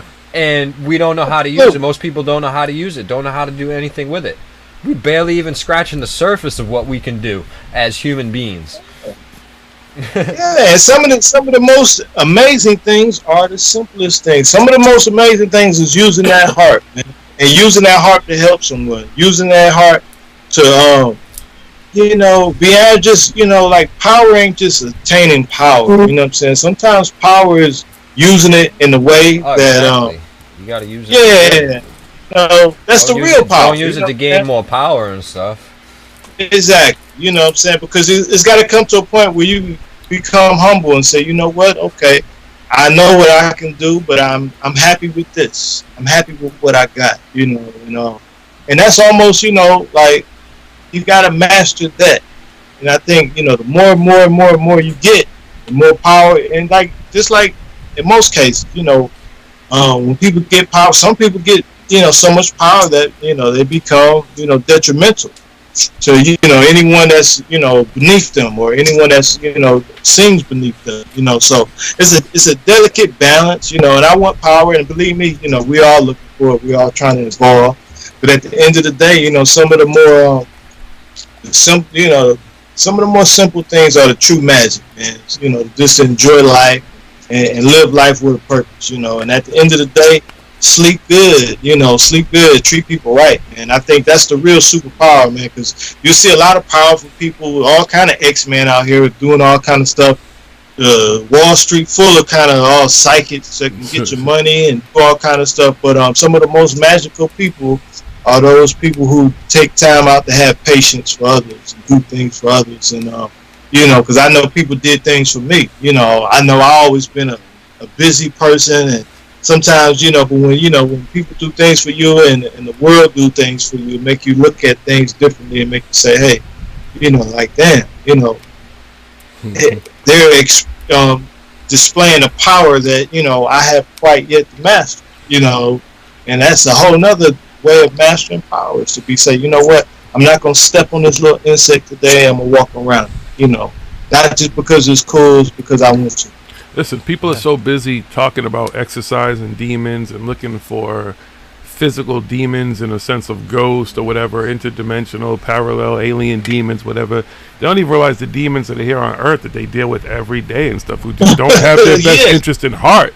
And they're incubuses, they're succubus, they're, people, all these things that people consider, they're fairy tales, that they don't exist. It's cryptozoology. They have all these names for it. You can physically talk about those things and realize, well, those things are actually, they're human beings who in physical form are these things that you think are so magical and don't exist. And instead of looking at what they are, I'm like, okay, well, that's some physical, these motherfuckers are demons. Everything that they talk about that's negative and bad, they don't have your best interest in heart. I'm not talking about everybody, not politicians. I'm not just talking about, they have this preachers, there's all kinds of stuff that in physical form are those demons, those metaphysical things that people don't think exist exactly like that. Once you acknowledge that stuff, you're just like, okay, you start to look at the world a little bit different. I think if we could see the residue of thoughts, we will be more conscious, you know what I'm saying? If we're able to solve, because your thought could be that demon, your thought could be that sickness that you give somebody, that thought could be that bad energy, but we're so freely and loose with thoughts that because we don't see them, so you can think some wicked stuff and okay, I wash my hands, it don't exist no more. But if we put on a light and was able to see like a black light, for thoughts, I think a lot of us Can it be a white light? Can it be a white light? A lot of us wouldn't be thinking. You know how you turn on a black light, you see everything look dirty and everything else. You won't even let certain people touch your hand, because you'll see energies, you'll see thoughts, and you'll be like, damn. You can do that. You can do that anyways, though. I mean, if you really, you could. Well, I'm sure you see people's energy and stuff. That's the ability that we all have. We're all empaths. We're all able to feel energy. We're all able to feel emotion and read emotion from people and stuff like that. And I think that we all could, if we work on it, we all could be psychic and read other people's minds and stuff, telepathy and stuff. It's all possible. We like I said, we barely scratch the surface of what we're able to do with our minds. Absolutely, and we barely scratch the surface of what we put out in this world, and that's the thing, sometimes we put so much, that's why you gotta watch what you say, you gotta watch what you think, you gotta really watch what you do, and that's the beauty of being able to sleep good and just say, hey, I'm gonna treat people right, I'm not gonna step on toes to get ahead, or treat people wrong because ain't nobody watching, or I'm gonna be saying anything because ain't nobody watching, because you're creating your own world. Sometimes people don't realize, hey man, this is the world you live in. But not even just the world. Think of it more of a cosmic, what you're putting out into the universe, out into the ether. Because the same way you're saying that some of your creative talent comes from that ether, you know what I'm saying? Just comes. Someone could also be pulling that negative energy out of that ether, that negative thought that you've put out there. That becomes their words. They're gonna sit there and they're gonna take it and translate it for you. You don't even realize you've done that. You know, so that's also too. We're thinking on such a linear way of, you know, how we affect the world. But we also have to realize how we affect the universe, everything else that's around us too. Once you think it, you can't take it back. You might say, "Oh no, I don't agree with that thought anymore." But guess what? That thought's out there in the universe now. Well, yeah, it's gonna be there forever. It's like doing magic. You know what I'm saying? Like some people, you know, you can do magic if your intent can stay the same. You know what I'm saying? But like, sometimes, you know, you have the intent to win something, and then you'll let something change that. You know what I'm saying? But like real winning mindset people, if you pay attention and watch to them, they don't believe that they can't do it. You know, it doesn't exist. You know what I'm saying? So that process don't exist. The world opens the door for them. You know, most people, successful people don't think they can't do it. You know, but you'll have somebody who's defeated every day by their thoughts, and I say, hell, I can't do it. Somebody else say you can't do it, you'll believe it. You know, so just look at you have powerful things, like you said, like even YouTube. All you gotta do is look at videos of people who take away the physical attributes that we have that we don't even realize we take advantage of every day, hands, feet, and stuff like that. There are people who don't have these gifts, and they are doing things that people said they can't do. They're not supposed to be able to do, and they say, "Why can't I do it? I can do it." And they figured out a way to do it, and they're doing it. Of that all so over the place. that's all you got to do. Amazing, you know? things these people can do. Exactly. They put their mind to it. They figured out how to use their mind. They're like, "Wait a minute, let me use this fucking amazing supercomputer up here in my head. All right, I can do everything this way now." Yep. Yeah. That's it. Absolutely. You just got to put the right programs into your head. Reprogram that shit. The only limitation is your mind. Uh-oh. Did we lose him? We're going to lose him, but you turned your phone or you moved your phone, so we lost. Yeah, I turned my phone. I had to put my charge on. Can you see me now? Oh, yeah, we got you. Sorry, you're upside down now. Yeah, it's all good. I'm going to hold it. Donny. Yeah, it's all good. I'm gonna hold it, man. But sorry, man. We got about 10 minutes left, anyways, man. We won't keep you past that time, brother. I know you probably want to hold the phone for 20 minutes anyway. So yeah, we'll keep you about another 10 minutes so you can be out. I had to plug the cord up, man. It looks like I was running out of juice, but yeah, man, we good. But yeah, man. Let me ask you this, man. The Paranormal Hood. I mean, what made y'all come with that name, man? I always worked that. Because I had a really fucking paranormal life. And again, like it all just kind of came to a head, and then I was kind of it's a lot of it is you kind of touched upon it earlier. It's the kind of the rules and stuff, man. It's like growing up in the hood and just remember having all this crazy shit happen my whole life, and having other people around me, not just family members, friends or whatever in the house and wherever we were at, and shit would happen. And it's like, yo, this shit is all crazy. But how come these motherfuckers are so scared to talk about this shit? There was those rules. Let sleeping dogs lie. You don't mess with that shit. You don't open up that box. Once you open it up, there's no going back. And it was all these like little fucking rules to what you shouldn't do for all this stuff that's happening that you can't fucking explain. So when it just kind of came to that, I just thought about, well, it's all paranormal, and I'm trying to really connect with the hood, or at least let the hood kind of have a voice and have a place and have motherfuckers talk about shit, man. It's like, what the fuck? Why not talk about it? It's happening. It's happening. I know it happened to me. And why not have a place to do it? So that's why it's called Paranormal Hood, pretty much. Yeah, I always love that title, man. And I think I tried to call you earlier on the phone, and I heard the song, man. Y'all had the sample of the Snoop Dogg. I think it's your theme song, man. But, yeah. I love that beat. Is that who made that? Who made that music? It's his name's DJ Ron. This is funny. I've known this dude like pretty much most of my life. And when I was like back in the '80s, we'd have house parties. And I'm talking about like I'd have easily 300 people in my fucking house partying from fucking first floor to the fucking top floor. And we would party, and he would DJ. We would go fucking to the skating rink, hit up the skating rink. After the skating rink, what are we gonna do now? Let's just go to my house and have a party. So he go to the crib, set up the equipment and shit, and just would DJ the shit. So he's been like he's been my DJ my whole life. So when we started doing this, I told him I kind of wanted, and if there's more than one, he's made like 5 different themes for us over the years.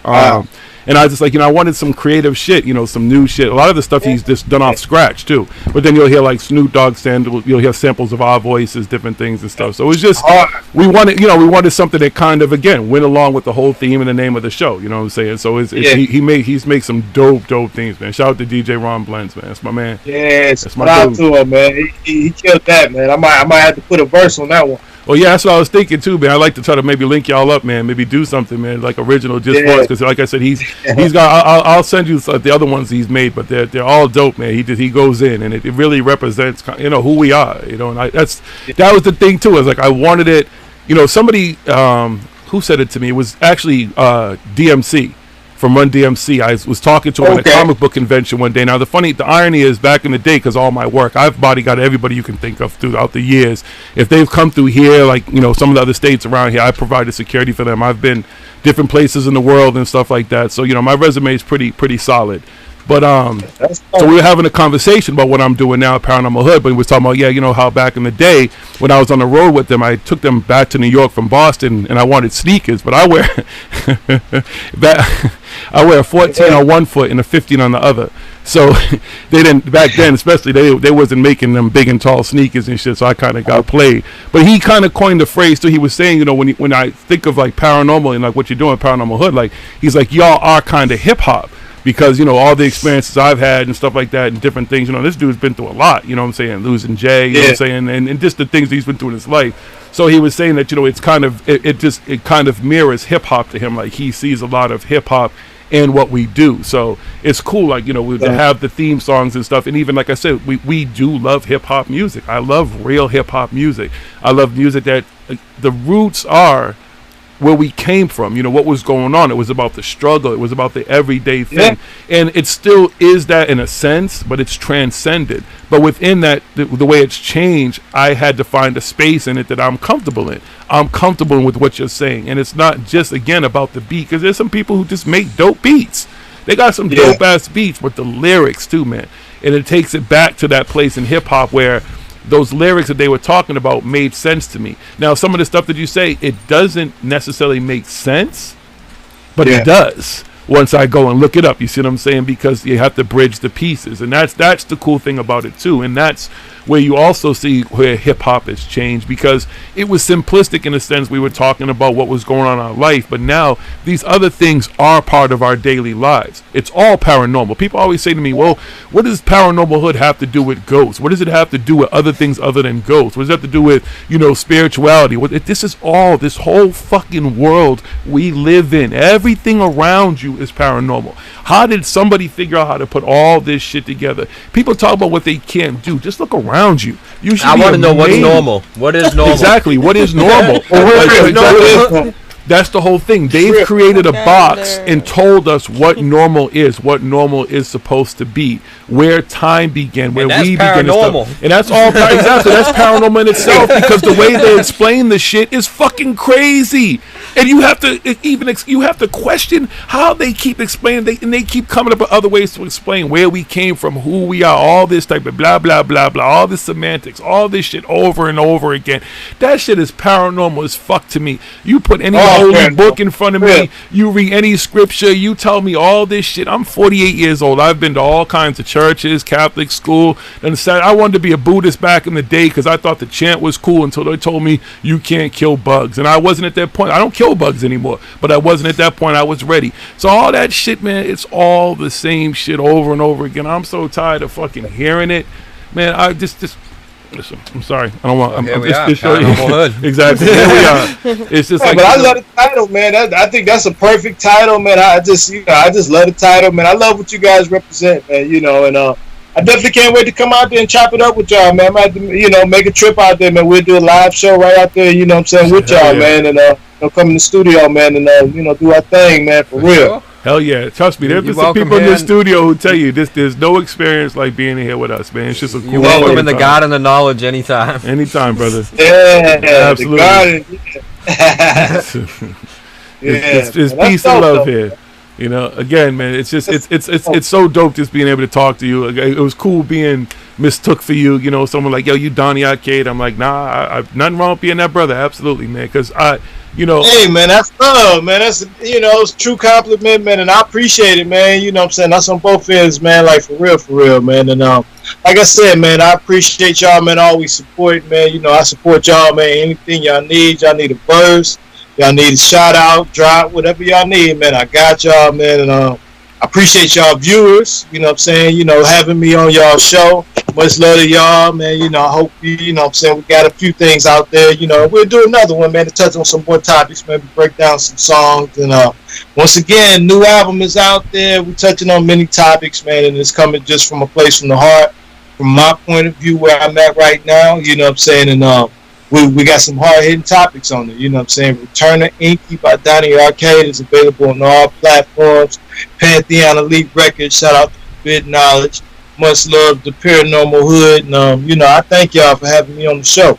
Yo, we thank you for being with us, brother. We thank you for taking the time out. Like, it's dope, man. Went from Billy Carson to you. You know, just, again, it's the whole movement, y'all. It's more than music. That's what people understand. It transcends music. Like, it's plant-based alternative. It's history. It's so much more than just, it's a movement. So I want people to understand that and make sure you support everything that these guys are doing. Look up everything that they're doing. Check them out on every platform. And make sure you link up with them. Thank y'all, man. I really appreciate y'all. Much love, man. And I'm going to make it out there real soon. Come chop it up with y'all, man. Smoke out what y'all do. We do. You know how we do it, man. Yes, sir. We'll do some psychedelics. Hey, man. Well, I'm going to think about them. You're really going to be spaced out. Well, if you're going to do them, you should do them with somebody who is experienced. Yes. So okay. You know, the first time it's recommended you do something, you know, have somebody who's has experience with doing them to be around, just to kind of guide you through what's happening and stuff, because you're gonna be like, whoa, what the fuck is this? Yeah, trust me, he's not lying. Yeah, it was really interesting because the water and all these guys here, Meta, Jiggy, you know, Ghost, Buddy Greenberg and stuff. And I've been doing that for a long time. It's just helping people. That's how I got into tripping so much and stuff. Because when I first tripped, the people with me all freaking out, and for some reason I wasn't freaking out, and I was like, yo, just chill, and I got everybody to chill, you know. And after that, everybody's like, yo, this dude, he just trips and he doesn't freak out or anything. You should trip with him. and everybody wanted to trip with me, and I was like, all right, we can trip. If somebody would start to freak out, I'd be like, okay, just calm down, you know. And I could keep people calm and everything. And now the stuff that I know now, woo, it's even crazier. This is the one thing to keep in mind, man. We all still waking up. So, you know, much love to everybody that's on that quest, whether you in the middle, you at the beginning, or at the end, you know what I'm saying? Show love to everybody on the quest, and just realize, you know what I'm saying, even if you are far, you know, down the road, we still got a long way to go. 60 seconds. Yes, sir. All right, Donny, she's telling out. So, again, just look for everything Donny Arcade, Return of Enki, No Surrender's doing well, too. I love that song, man. Just keep doing what you're doing, brother. Hey, much love, Paranormal Hood, man. Holla at your boy.